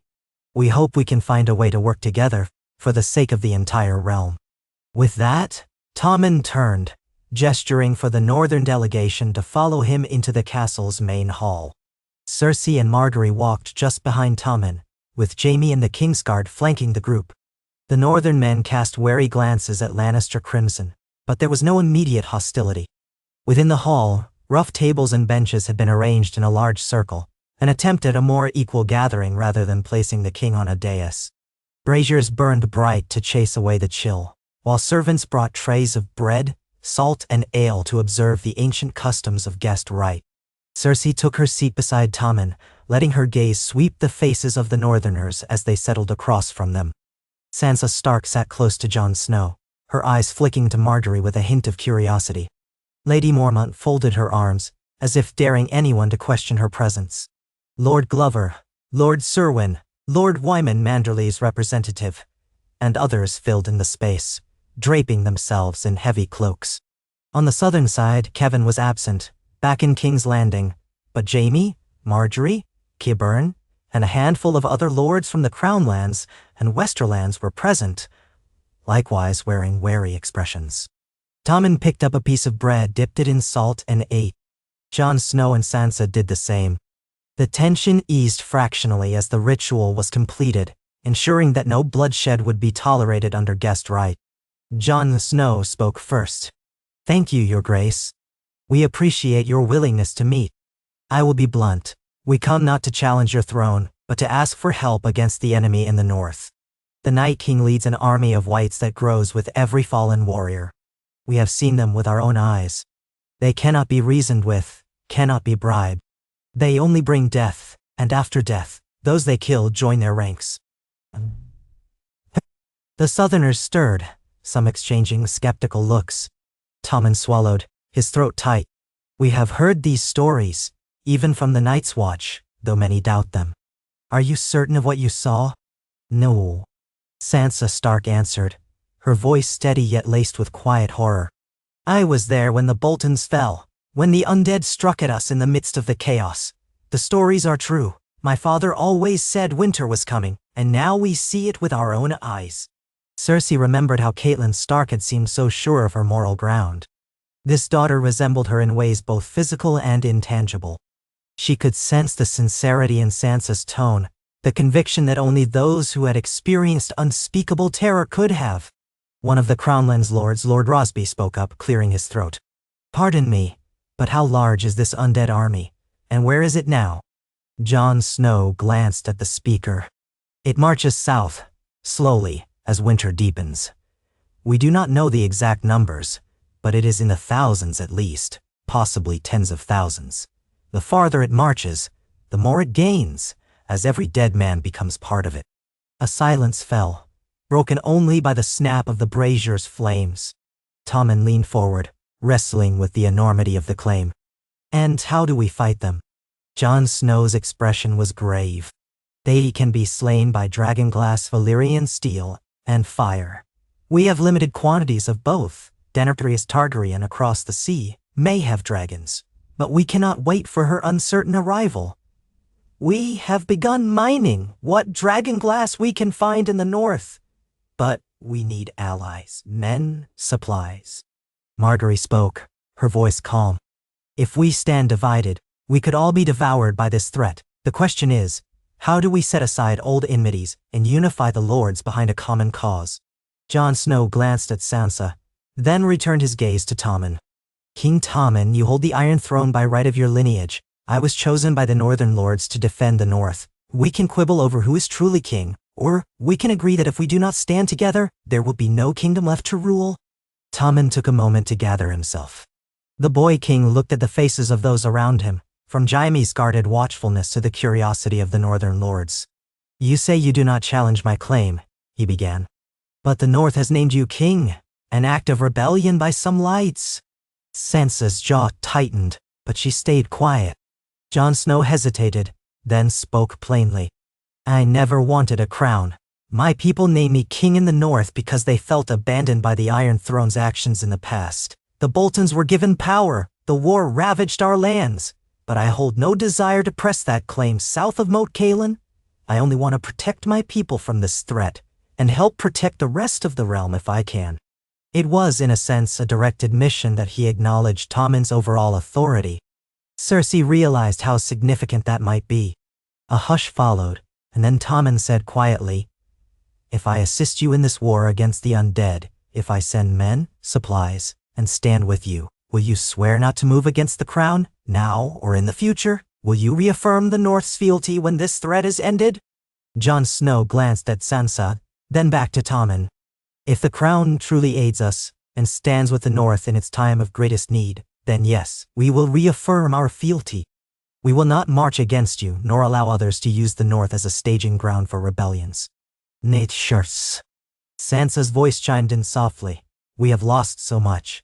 Our father was executed in this very conflict that tore the realm apart. Tommen looked to his advisors. Cersei dipped her head slightly, acknowledging that this was Tommen's moment to decide. The boy king spoke in a trembling voice that grew steadier as he continued. Then I propose an alliance. The crown will recognize your leadership in the North during this crisis, and we will provide men, supplies, and any resources we can muster to fight the undead. In return, you will swear fealty once the threat is ended, and the North will remain part of the Seven Kingdoms. We'll need to work out details, but that is my offer. A ripple of murmurs went through both sides. Lady Mormont lifted her chin, eyeing Tommen critically. Sansa and Jon exchanged a look. Finally Jon said, I accept that proposal as long as it is honored in both spirit and letter. Tommen inclined his head. I intend to honor it. We must not let the realm fall. A cautious sense of relief seemed to settle over the gathering. Some southern lords still looked ill at ease, but no one spoke up against the arrangement. The circle of torches threw dancing shadows on the walls. For a moment it seemed that a true understanding had been reached. Then the practicalities began. How many men could be spared? How supplies would be transported north? How ravens would be exchanged to maintain coordination? The discussion stretched into hours, occasionally tense, but always driven by necessity. Cersei watched in a quiet kind of awe. She realized that Tommen was forging something remarkable, an alliance that might bring the North back into the fold without more bloodshed, all while preparing for a threat that transcended petty politics. She might have once scoffed at such idealism, but witnessing the sincerity in Jon Snow and the quiet determination in Sansa Stark, she could not deny the gravity of what they described. If White Walkers truly marched, the living needed every advantage. By the evening's end, a written agreement had been drafted, though it remained to be sealed. The Northern Lords would review it with Jon Snow and Sansa Stark by morning. If all parties agreed, they would sign in the presence of witnesses. Then the real work of mobilization would begin. Tommen's forces would gather in the Riverlands, preparing to march north. Jon Snow and Sansa would ride hard for Winterfell, carrying news of the alliance. After the meeting dispersed, Cersei lingered in the hall, watching as tired lords filed out in clumps, muttering amongst themselves. Jon Snow and Sansa Stark walked together, speaking in low voices. Tommen, exhausted but triumphant, leaned on Margaery's arm. Jaime approached Cersei, exhaling. I never thought I'd see the day when Lannisters and Stark sat together forging alliances. Cersei gave a small wry smile. Nor did I. But then, I never thought I'd see a day when I'd place my hopes for peace over personal vengeance. He studied her a moment, then nodded without speaking. They both knew how monumental this shift was. They drifted toward Tommen and Margaery, who were discussing the day's events. Tommen looked up, smiling wearily at his mother. They agreed, he said, as though he still could not believe it. I wasn't sure if Jon Snow would do it, but he sees reason. Cersei placed a hand on Tommen's shoulder. He does, and so do you. That's why this worked. Margaery added, the road ahead will be difficult. The lords of the south want all support a campaign in the north, especially if supplies run low, but at least we have a plan. Tommen nodded, gazing at the flickering torches. I want to do more than sign a paper. I'd like to see the Night's Watch with my own eyes. I'd like to know what we're truly up against. He hesitated, glancing at Cersei. Is that foolish? Cersei swallowed. The idea of Tommen venturing even farther north, toward the wall, filled her with dread. But was it foolish? Or would it cement the alliance, prove that Tommen was a king who stood with his people in times of peril? She had no immediate answer. She only said, we'll speak of that after we finalize this treaty, one step at a time. He accepted that, and they made their way to their chambers to rest. Harrenhal's corridors were dark and drafty, the night sky glimpsed through arrow slits. Cersei could not shake the sense that ancient ghosts roamed the halls, but perhaps for once, they bore witness to something other than betrayal or murder. Maybe these stones, blackened by dragonfire, could serve as the foundation for a new era. Dawn brought a heavy fog, rolling in off the bogs and clinging to the castle walls. Cersei joined Tommen in the main hall after a brief breakfast of bread and cheese. Jon Snow, Sansa Stark, and the northern lords convened again. The final text of the agreement was read aloud by Qyburn, who had taken on the role of scribe. Each clause laid out mutual obligations. The crown recognized the northern leadership under Jon Snow's authority during the crisis, pledging soldiers, steel, and food shipments. In turn, the North pledged fealty upon the defeat of the undead threat, recognizing Tommen as the rightful king. Should the undead prevail in the far north, all armies would unite in a last stand. Jon Snow nodded as Qyburn finished. These terms are fair enough. The North will not forget if the crown honors them. Sansa Stark's gaze swept the Lannisters.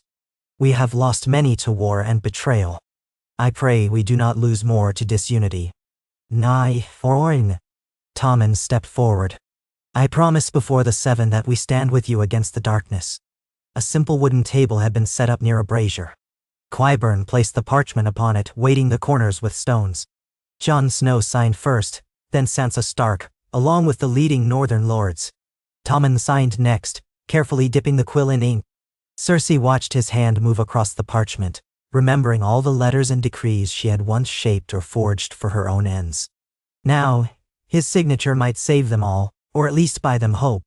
Margaery signed as queen, and then the southern lords who stood with Tommen added their names. Each signature was a vow, or a risk, or both. When it was done, Jon Snow gripped Tommen's hand briefly, a gesture of mutual respect. The entire hall seemed to exhale as one. Then the lords broke into smaller groups to discuss logistics. Sansa Stark lingered, stepping towards Cersei. Her blue eyes were unreadable. Lady Cersei, she said quietly. I never thought to speak with you again, not after all that befell my family. Cersei kept her posture calm. I understand. Much has changed. Sansa searched her face. It has. We can't forget the past, but the future may yet hold a chance for peace. I only hope we are not too late. Cersei gave a small nod. Yes, I also hope that. She thought of Arya Stark, of Bran, of Rickon. Children she had once barely regarded, now scattered or dead. The Starks had paid a dear price in this Game of Thrones. That Sansa stood here at all was a testament to a resilience that Cersei couldn't help but admire. They parted without more words. By midday, the northern party prepared to depart, anxious to return to Winterfell and begin readying their forces. Tommen insisted on bidding them farewell in the courtyard, though the fog still clung to the fortress grounds. He thanked Jon Snow for his candor and pledged to dispatch the first wave of men and supplies within a fortnight. Jon Snow, in turn, promised to coordinate with the Night's Watch for a combined defense of the wall. As the northern riders trotted out under the cursed towers, a hush gripped the southern ranks. Cersei stood at Tommen's side, her breath misting in the cold air. She watched Sansa Stark glance back once, a fleeting look passing over the girl's face, something between sorrow and resolve, before she disappeared through the gate. Tommen exhaled, glancing at Cersei. "It's done." "It is," she said quietly, placing a hand on his arm. "But the real challenge lies ahead." Jaime came to stand beside them. "We'll need to march north soon. Winter storms will only worsen, and we can't let the undead gain more ground." "No." Margaery joined them, tucking her gloved hands into her cloak. "We should return to King's Landing first, finalize the muster of troops from the Crown Lands and the Westerlands. The Tyrells may also be convinced to send aid if we approach them carefully." Cersei eyed Margaery. "Your grandmother, the Queen of Thorns, will not be easily swayed." Margaery nodded. "Perhaps not, but she's practical when it comes to survival. She hates you, Cersei, and distrusts the Lannisters, but she loves her family. If she believes this threat is real, she might set aside grudges, at least until the danger is past." "Nyao." Cersei smiled wryly, remembering Olenna Tyrell's barbed wit. "Then let us see if the great lady can be persuaded by dire wolves and the undead." A faint chuckle escaped Tommen, though it was tinged with nerves. "I'll write to her at once." He looked around at Harrenhal's looming walls. "We should depart soon. I don't like the feel of this place." No one argued with that sentiment. As they turned to set about preparations for the journey back to King's Landing, Cersei felt a strange mixture of relief and foreboding. They had forged a pact with the North, possibly avoiding a civil war. But in doing so, they had committed themselves to a conflict that was barely understood by most Southerners. The weight of that knowledge pressed on her heart. She recalled the horrors described by Jon Snow and Sansa, White Walkers, an endless winter that raised the dead to bolster an unstoppable army. Her old self would have dismissed such talk as fantasy. But after everything she had endured, the humiliation, the shifting alliances, the knowledge of dragons returning across the sea, she realized the world was far more perilous than she had once believed. They left Harrenhal by midday the next day, leading a column that was somewhat lighter than when they arrived, having left certain provisions for the caretaker. The gloom of the cursed fortress receded behind them. The King's Road stretched ahead, and with it, the promise of more battles to fight, perhaps not the usual battles of steel and cunning, but a fight for survival against the harshness of winter and the nightmares it brought. Cersei rode in silence for a while, letting the steady clop of hooves calm her mind. As dusk fell, they pitched camp again. Tommen huddled with Jaime, Margaery, and the other highborn in a large pavilion. Cersei joined them, accepting a bowl of stew from a servant. The conversation turned to practicalities. How many men the crown could truly spare, whether the Vale Lords might join, the logistics of shipping dragonglass from Dragonstone if they could secure the island, and the uncertain possibility of contacting Daenerys Targaryen if she did arrive. Through it all, Tommen tried to maintain a calm demeanor, though Cersei could see the strain around his eyes. Eventually, she stepped outside for air, leaving the glow of lanterns behind. The sky had cleared somewhat, revealing a spread of stars overhead. She let the cold air fill her lungs, the smell of pine and damp earth grounding her in the present. Closing her eyes, she tried to banish memories of Myrcella's death, Joffrey's cruelty, her own humiliations. She told herself that perhaps in some cosmic sense, this was her penance, to help save a realm she had once threatened to tear apart from within. Footsteps approached, and she opened her eyes to see Margaery, her cloak drawn tightly around her shoulders. The younger woman halted, hesitating. "I didn't mean to disturb you." Cersei shook her head. "It's fine. I was just thinking." No. Margaery moved closer, glancing at the stars. "It's so cold and clear, makes King's Landing feel worlds away." Cersei nodded. "Indeed." They fell silent for a moment. Then Margaery spoke softly. "If this alliance with the North holds, if we truly face an army of the dead, do you believe it will change the way people see the crown?" Cersei inhaled, letting the sharp air enter her chest. "It might. If Tommen leads them in a war for survival, if he protects them from horrors they can scarcely imagine, they might see him as a true king. Not just a boy in a golden cage. Me. Margaery gazed at her, expression calm. That's what I hope. He's a sweet soul, too pure for this world, but maybe that purity will inspire others to fight for something better. Cersei allowed a small, sad smile. We shall see. The realm can be cruel, as we both know. Margaery sighed. Yes, we do. But if we give in to that cruelty, we'll become no better than the monsters that lurk beyond the wall. She paused, meeting Cersei's eyes. I'm grateful for what you've done. I don't know if I can trust you completely, but I believe you love Tommen, and that's enough for me, for now. Alright.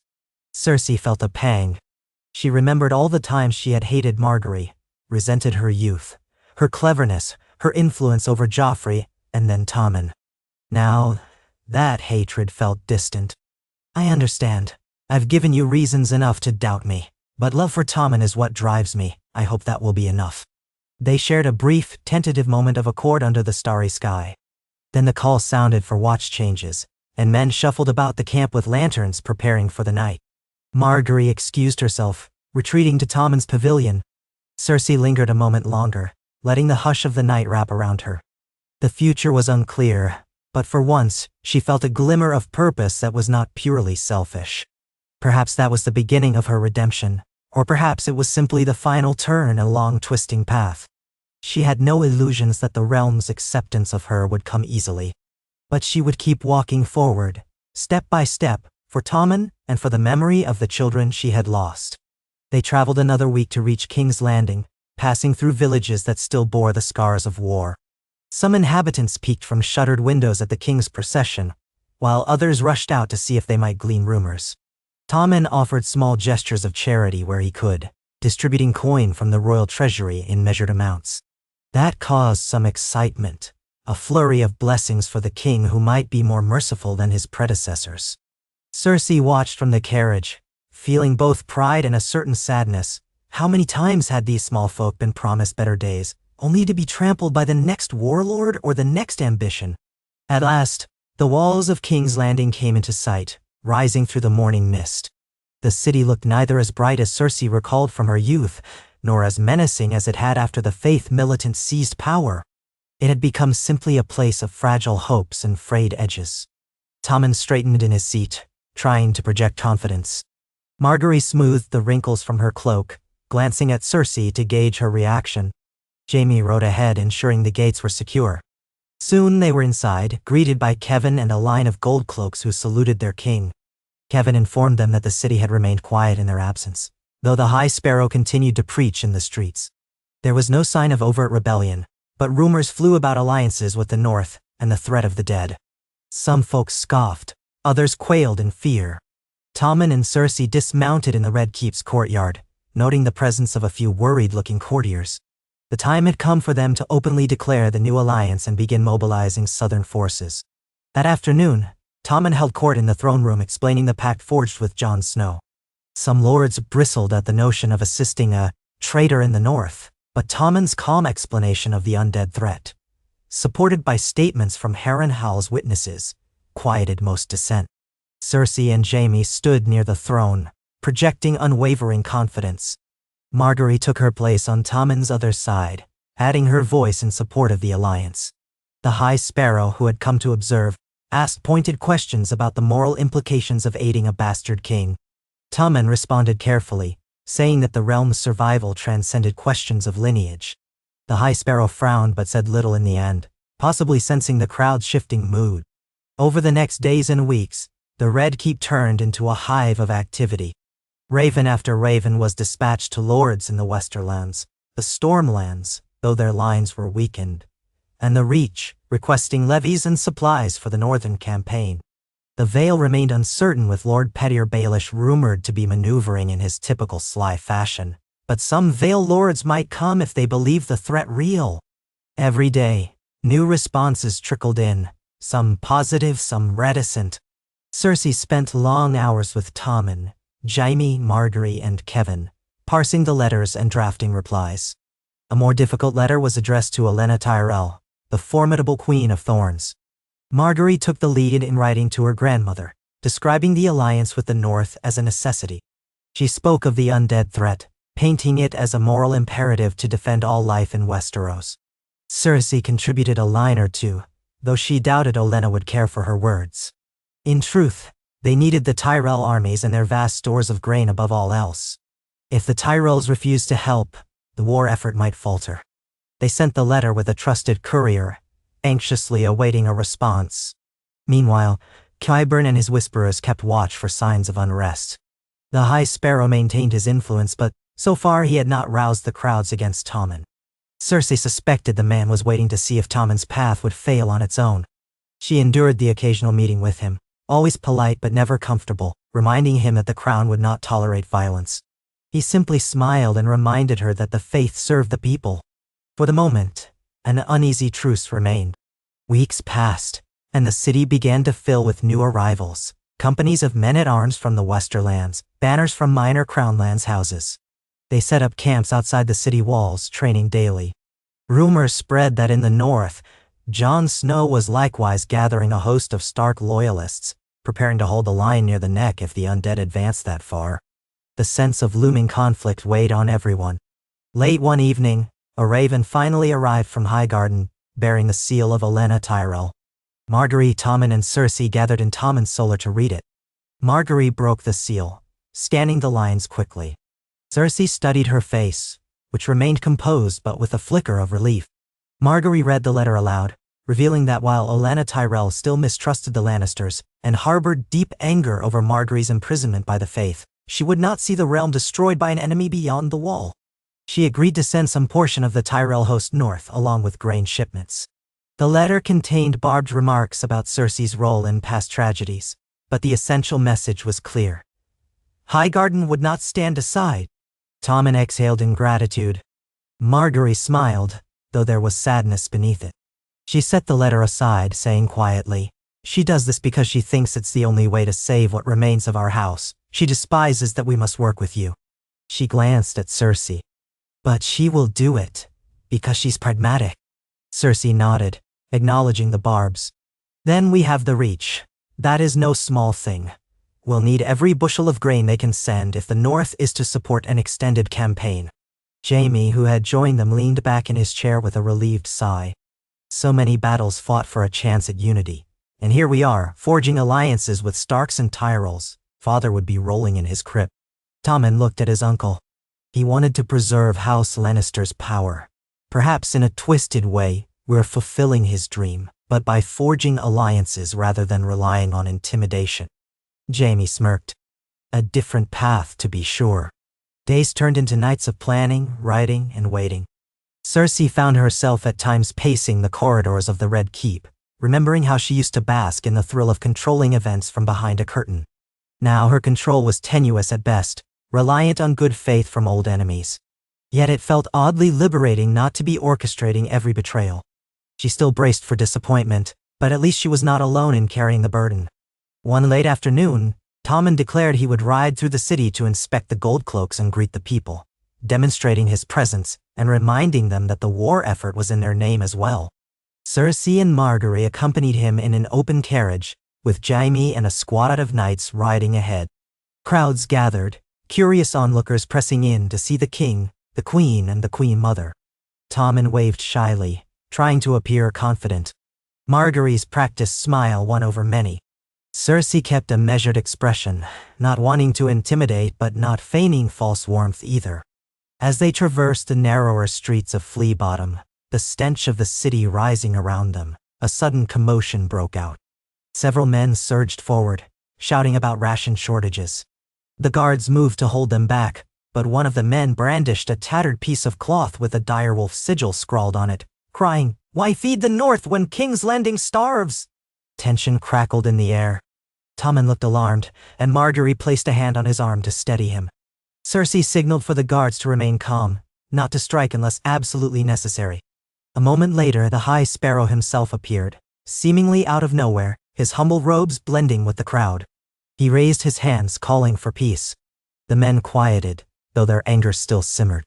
The High Sparrow turned to Tommen, his voice carrying, "Your Grace, The people fear the cost of war in lands far away. They ask if their bellies will be empty while you send bread to the north.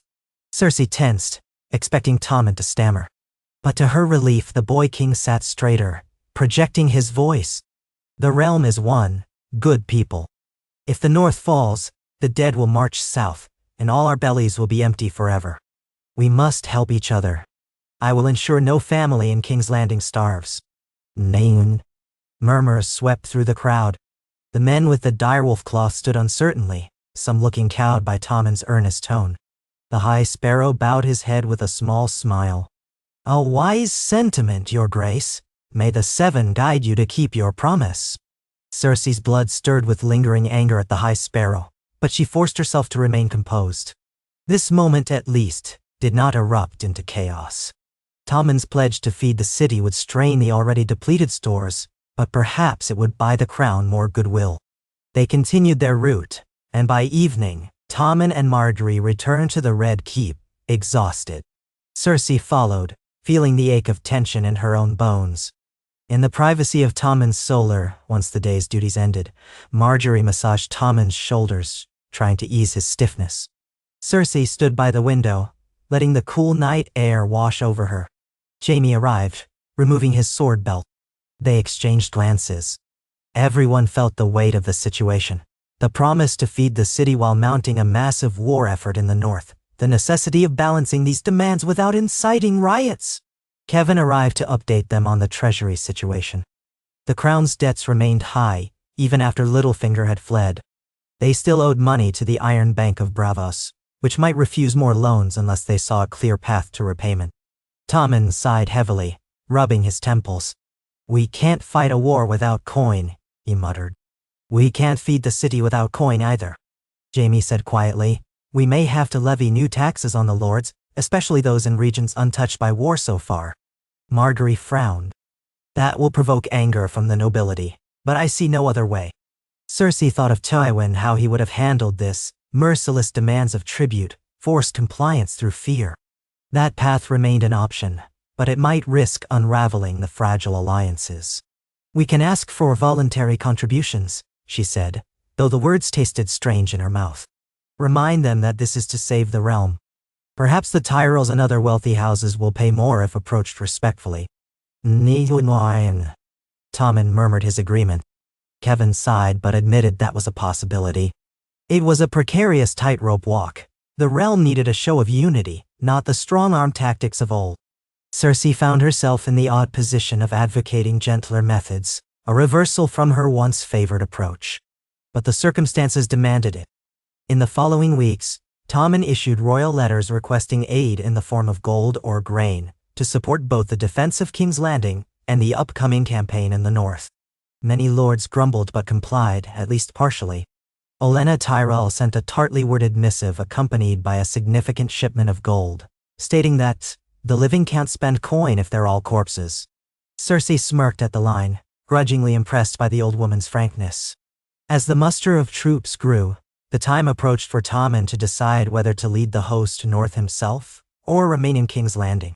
Some of his advisors feared for his safety if he ventured into the harsh northern lands during winter, while others argued that the king's presence would unify the forces. Tommen wrestled with the decision, confiding to Cersei that he felt torn between his duty to personally lead and the risk of leaving the capital exposed. Cersei herself felt deep anxiety at the thought of Tommen traveling so far, where weather and war could easily claim him. Yet she recalled how paternalistic her approach had been with Joffrey, always trying to shield him, controlling him. That had ended in tragedy. She wondered if letting Tommen choose might be the better path. Finally, Tommen summoned a council of his most trusted. Cersei, Margaery, Jaime, Kevan, Qyburn, and a handful of loyal lords. He voiced his dilemma openly. Kevin urged him to stay, citing the dangers of the cold and the possibility of the undead. Jaime was torn, wanting to protect him but also knowing a king who hid in his palace might lose the respect of his men. Margaery gently said she would follow wherever he decided. Qyburn offered no direct advice, only cautioning that the threat of anarchy always lurked if the king left the city for too long. Then Cersei spoke. She stood, facing Tommen directly, letting him see her concern and her conviction. My son, you are the king. You alone can decide if your presence is worth the risk. The realm needs a leader who does not flinch from danger. But it also needs stability. If you go north, go with a plan to maintain order here. Appoint a regent or steward you trust implicitly. Make it clear you do not abandon the city, but that you fight for it. Now, Tommen listened, his face drawn. Finally, he squared his shoulders. I must go, he said softly. If I hide behind these walls while the north fights the dead, how can I ask my lords to follow me? How can I ask them to risk their lives if I won't risk mine? I am no Joffrey. I don't delight in war, but I won't shrink from it. Cersei's heart pounded with fear and pride. She nodded, tears pricking her eyes. Jaime breathed in relief. Kevin frowned, but he did not protest. Margaery placed a hand over Tommen's, whispering her support. So it was decided. Tommen would march with the southern forces, heading north to meet Jon Snow's army. They would gather at Moat Cailin or near Winterfell itself, depending on the undead's advance. The following days were a flurry of final preparations. Supplies, wagons, smiths, healers, an entire war machine assembled under the banners of House Baratheon, House Lannister, House Tyrell, and smaller crown lands or Westerlands houses. Ravens flew back and forth to the north, coordinating movements. Jon Snow's messages warned that the White Walkers had been sighted near the last hearth. That name meant little to many Southerners, but it was the seat of House Umber. If the undead had reached that far, the situation was dire indeed. Cersei found herself in the Great Sept one afternoon, lighting a candle at the altar of the Mother, as she sometimes did in her quiet hours. She prayed silently for Tommen's safety, for the realm, for the souls of Joffrey and Myrcella.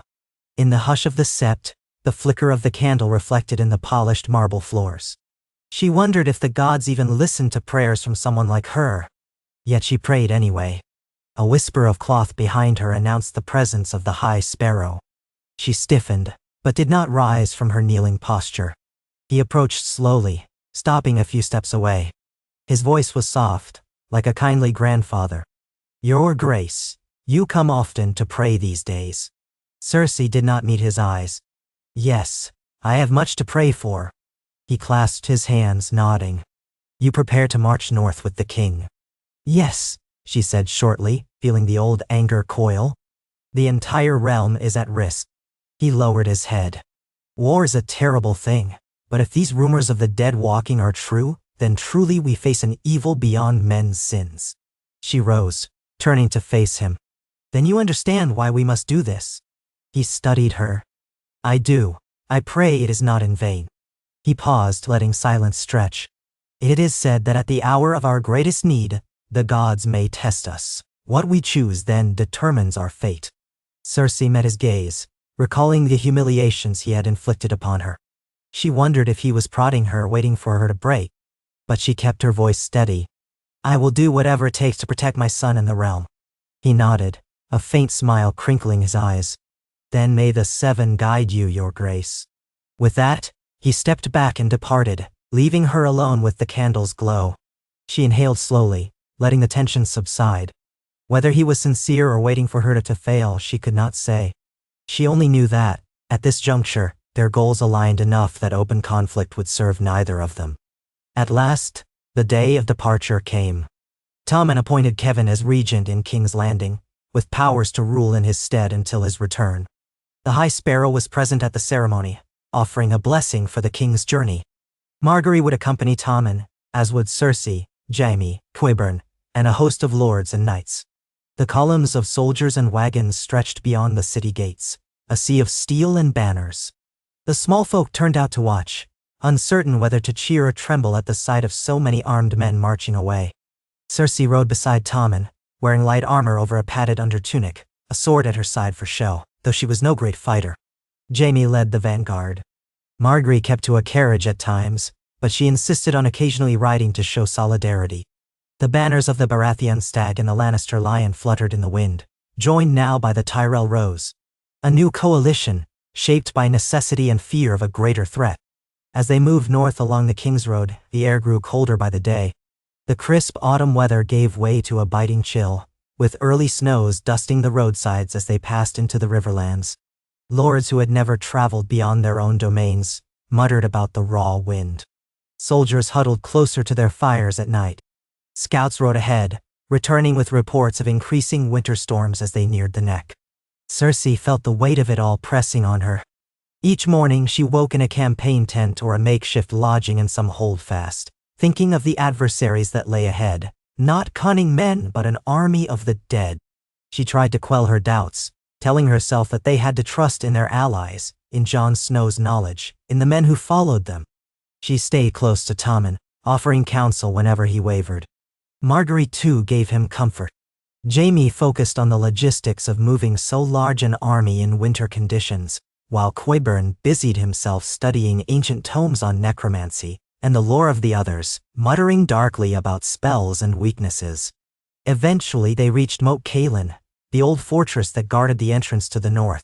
There, Jon Snow's outriders awaited them, guiding them onward. The southern lords took in the marshy terrain, the half-ruined towers looming in the fog. It was a dismal place, but from here on they were in the north proper. A chill settled deeper, and the soldiers muttered about the bitter cold. Tommen pressed forward, remembering his vow not to falter. They continued north, passing increasingly desolate landscapes. Villages grew sparser, and the nights seemed longer. The wind howled across snowy plains, and sometimes the road was little more than a track carved in ice. Then finally, they reached the outskirts of Winterfell. The ancient seat of House Stark rose before them, its walls swathed in snowdrifts. Smoke curled from chimneys, and lights glowed within the halls. Banners bearing the direwolf flapped along the ramparts. Cersei felt an unexpected shiver of awe at the sight of the old fortress, so different from the Red Keep's red stone. Jon Snow and Sansa Stark came forth to greet them in the courtyard, accompanied by their own knights and lords. The difference in temperature was staggering, with the wind biting at exposed skin. Tommen dismounted, stepping onto the frosty ground, and the assembled northern soldiers bowed, though it was more a gesture of respect for an ally than complete subservience. It struck Cersei that this was a precarious alliance indeed, but it still existed. Sansa Stark welcomed them, her breath visible in the cold air. "We have prepared quarters for you and your men," she said, indicating some of the outbuildings. "Winterfell can hold many, but not all, so we've erected tents in the outer bailey. Fires burn constantly to keep them warm as best we can." "No." Tommen thanked her, trying to project a confident voice despite the cold. Jaime supervised the cavalry, ensuring the horses were stabled. Margaery stepped carefully across the icy cobblestones, accepting Sansa's help when she nearly slipped. The tension was palpable, but so was the sense of relief. Finally, the southern host had arrived. They were no longer alone. That evening a great gathering took place in Winterfell's Grand Hall, though great was relative in the face of so many lords. Instead of an opulent feast, they ate hearty stews and drank ale, mindful of the need to ration supplies. Jon Snow stood, addressing the throng, warning them of the undead's position near the Dreadfort, once held by the Boltons. Scouts reported sightings of whites in scattered groups, as though the main host had not yet fully advanced. Sansa Stark added that the Umbers, having suffered terrible losses, had sent word of entire villages wiped out. Tommen spoke next, stating that the South stood with the North, that they brought men willing to fight and supplies to bolster Winterfell's stores. He called on all present to remember they were one people, facing an enemy that saw no difference in sigils or titles. The response was mostly subdued, but respectful. The Northerners had endured too much to greet Southern promises with cheers, yet they seemed relieved that help had arrived. Cersei stood at the edge of the hall, listening. She recalled Ned Stark at court, the tension they'd once shared, how she had orchestrated events that led to his downfall. Now she stood in Ned's ancestral home, forging alliances with his son and daughter. Life indeed was strange.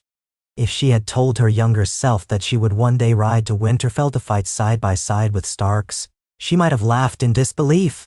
Yet, here she was. The meeting continued deep into the night, with war councils forming smaller groups to plan strategies. Cersei found herself seated beside Sansa Stark at one point, analyzing a map of the region. Sansa pointed out the roads and choke points, explaining how the undead might move.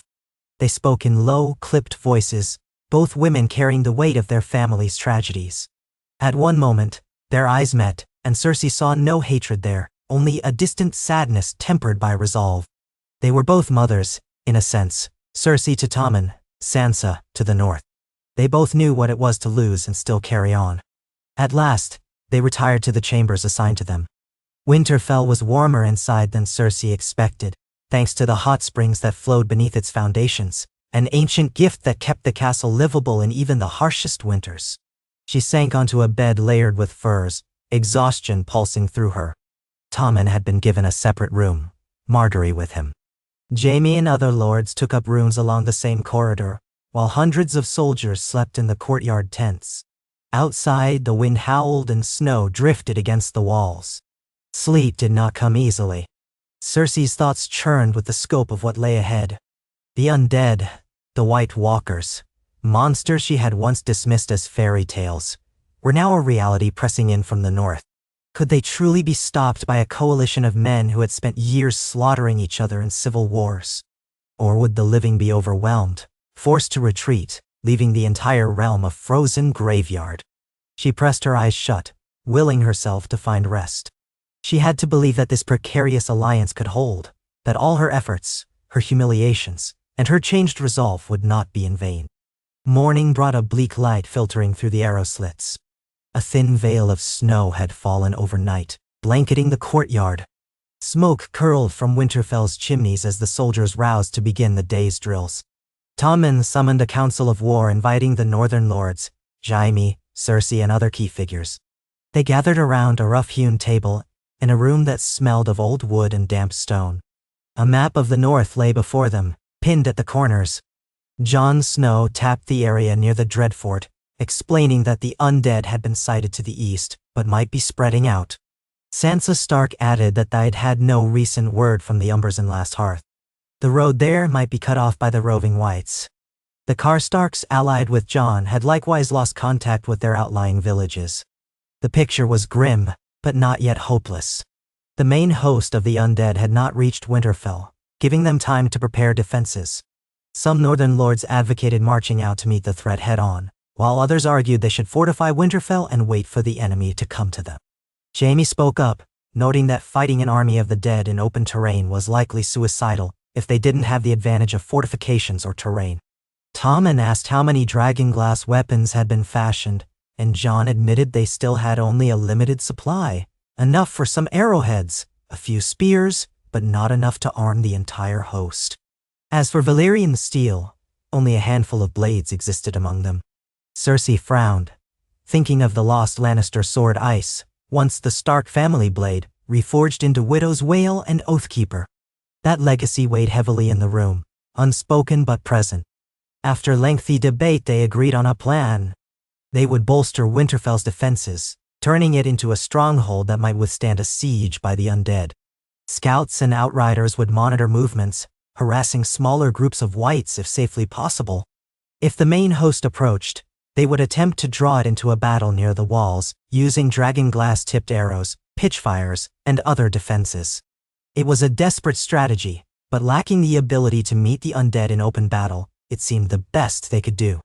Margaery asked if there was any way to contact Daenerys Targaryen for help with her rumored dragons, but no one knew precisely where she might be. Some said she was already sailing west. Others claimed she was still in Meereen. For now, they could not rely on her arrival. Preparations began at once. Northerners and Southerners alike worked side by side, reinforcing the walls, digging trenches, stockpiling fuel and food. Blacksmiths hammered out as many dragonglass arrowheads as they could. Fletchers strung bows and fitted arrows. Men practiced maneuvers in the courtyard, adjusting to the cold. Tommen tried to move among them, offering encouragement. Cersei stayed close, worrying each time he ventured outside in the snow. In quieter moments she would ascend the battlements, gazing out over the frozen expanse stretching north. The wind stung her cheeks, and the stark beauty of the snow-covered plain sent a shiver of awe through her. She found it both exhilarating and terrifying to stand on the edge of the known world, waiting for an enemy that should not exist. Once, she had believed her greatest enemies were other houses, other claimants to power.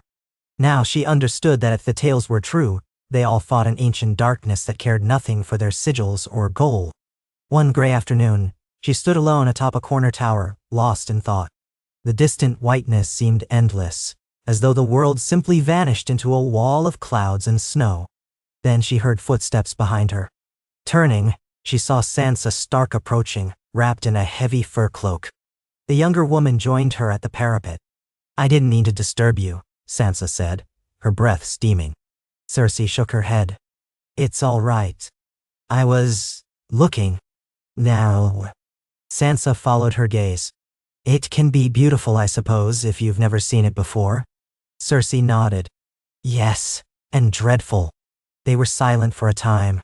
Then Sansa spoke quietly. "I remember when I was a child I dreamed of going south. The heat, the courts, the tournaments. I thought everything beyond the north was grand and bright. Then I discovered the darkness hidden behind all that splendor." Cersei frowned, recalling her own illusions when she was young, dreaming of marrying Rhaegar Targaryen. "It's the same in every place, I suppose. We hide shadows behind illusions of glory." "Natal." Sansa lowered her eyes. "I've learned that lesson more than once." She hesitated, then added, "I have not forgotten how you once treated me when I was betrothed to Joffrey, nor all the suffering that followed. But if we are to survive this, we must let old wounds lie." Cersei bowed her head slightly. "We've all made choices we regret. I'm sorry for what you endured under Joffrey." The words felt both foreign and strangely relieving to say. Sansa studied her, a flicker of emotion crossing her face. Then she nodded. "Perhaps we can leave it at that." They lapsed into silence again, the wind howling around them, shaking the frosted stones. In that stillness, Cersei sensed a fragile thread of understanding, not forgiveness but a reluctant acceptance that the world had changed them both. At length they parted ways without more words, each returning to her duties. That evening the snows thickened, swirling around Winterfell in a frigid storm. Men rushed to secure the livestock, to stoke fires, to huddle in any sheltered spot. Cersei dined with Tommen, Margaery, Jaime, Jon, and Sansa in the Great Hall, the meal subdued by the howling wind outside. They discussed the latest scout reports, small bands of white seen prowling near the Dreadfort, terrorizing deserted farms. The main host, however, had yet to appear, as if gathering strength. Days stretched into a bleak routine of readiness and dread. The nights were long, broken only by watch rotations along the walls. The men from the south muttered about the unbearable cold, while the northerners insisted this was mild compared to what might come. Cersei found herself longing at times for the warmth of the Red Keep, for the golden glow of the sunrise over Blackwater Bay. But she stayed resolute. This was where she had to be, at Tommen's side, forging a redemption she hardly knew she deserved. Rumors circulated that Daenerys Targaryen had landed in Dragonstone, or perhaps in the Stormlands, or that her dragons had been sighted near the Narrow Sea. No one knew for certain. Word also arrived that the Vale might send a small force, though delayed by internal politics. The Tyrell reinforcements were still en route, slowed by winter roads. The waiting frayed everyone's nerves. Jon and Sansa tried to keep morale high, reminding their people that they were not alone. Tommen did the same, though the boy's eyes grew haunted as the freezing days wore on. Then, one biting cold morning, a scout staggered into Winterfell's gates, half-frozen and wild-eyed. He babbled of a massive horde of whites moving south, led by tall, pale figures with glowing blue eyes. They had been spotted less than a day's ride from the Dreadfort, advancing steadily. The horns sounded, calling the lords to council. The time had come. Jon Snow spread a map on the table with shaking fingers, pointing to the area between the Dreadfort and Winterfell. "They're here, and they're marching this way. If we're going to make a stand, it must be near Winterfell's walls. If we meet them in open ground, we risk being enveloped." Sansa nodded, her face grim. "We focus on luring them to the trenches and the dragonglass stakes. Then we unleash fire on them from the walls." Tommen clenched his fists.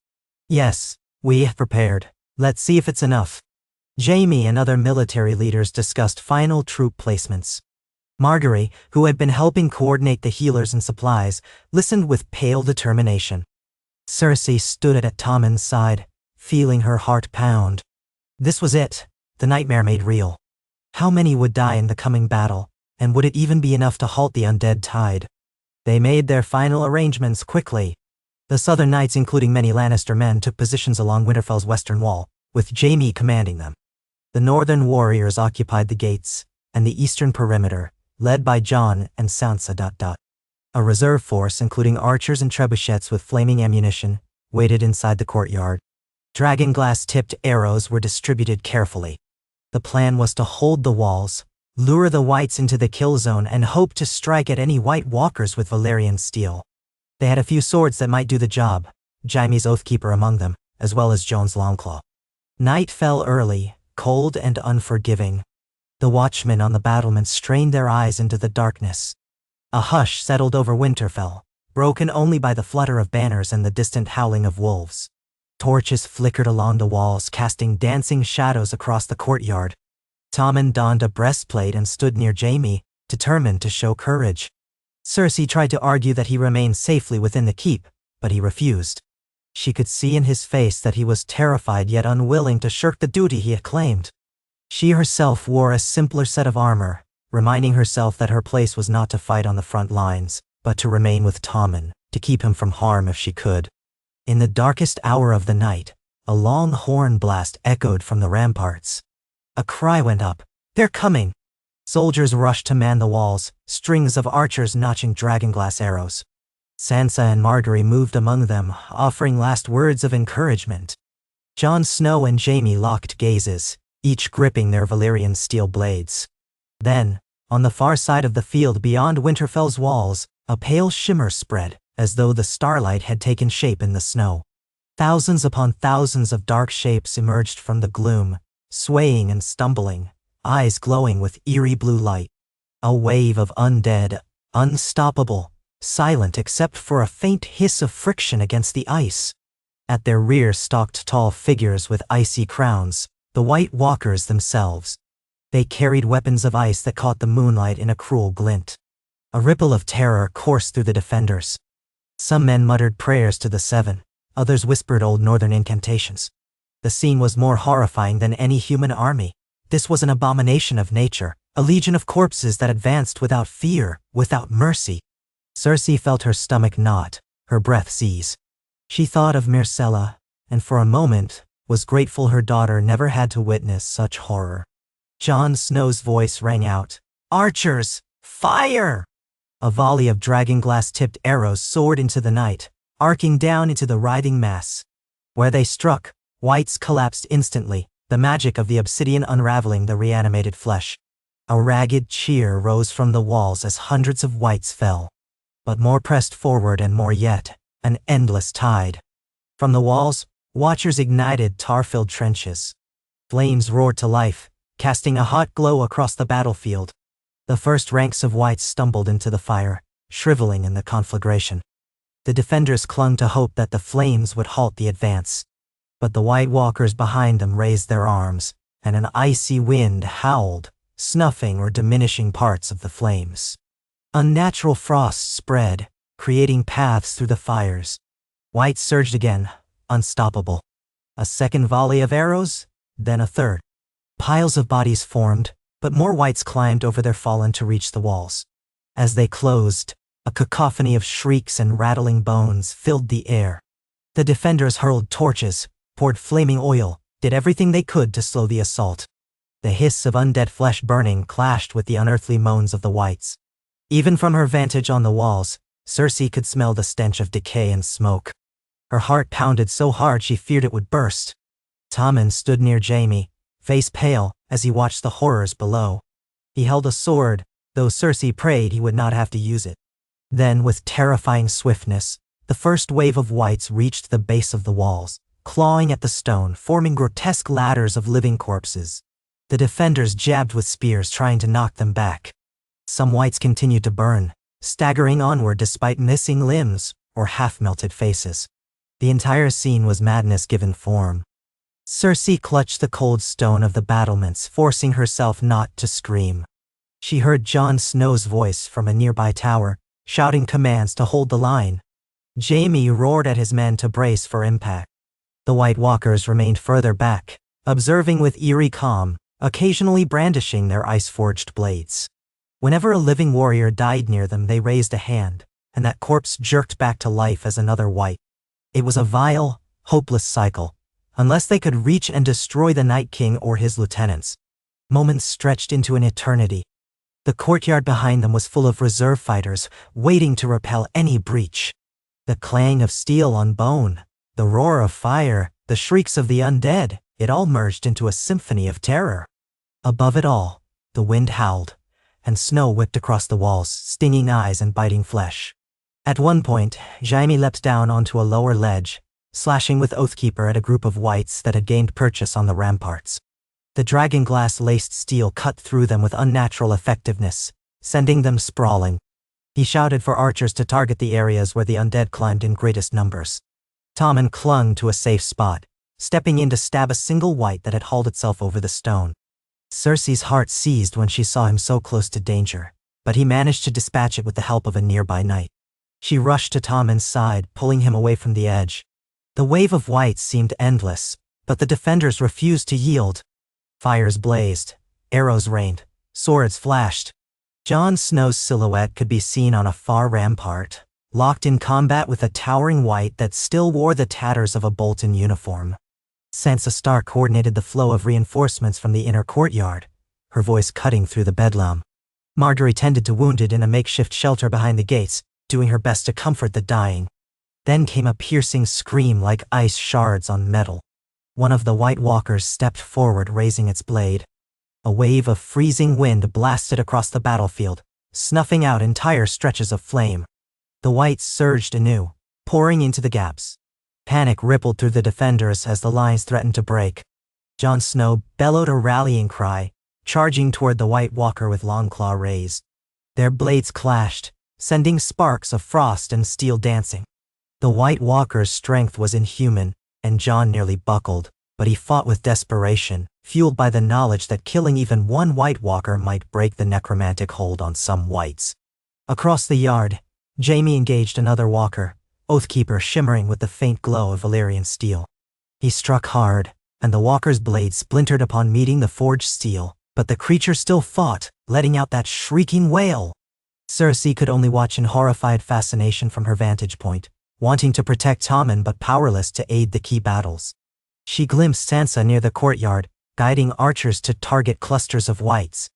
She glimpsed Margaery working frantically to drag a wounded man out of reach of a crawling wight. For a moment the chaos overwhelmed her senses, and it seemed everything would be lost. Jon's duel raged on, and with a final desperate strike, he managed to plunge Longclaw into the White Walker's chest.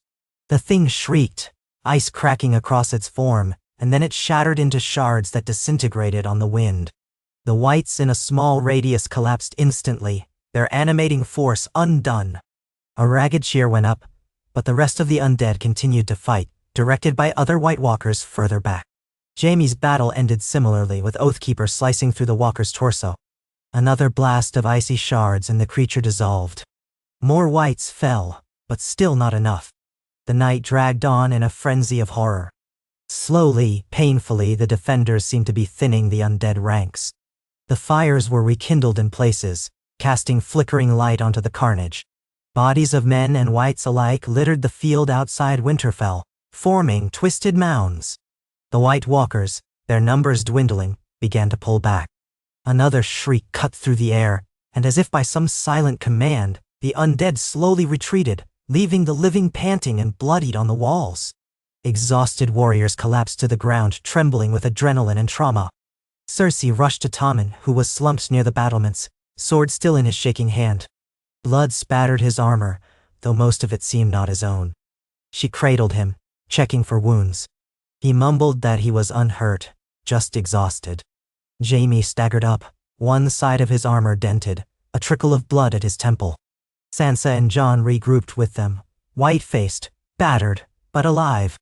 A hush fell over Winterfell's courtyard, broken by moans of the injured.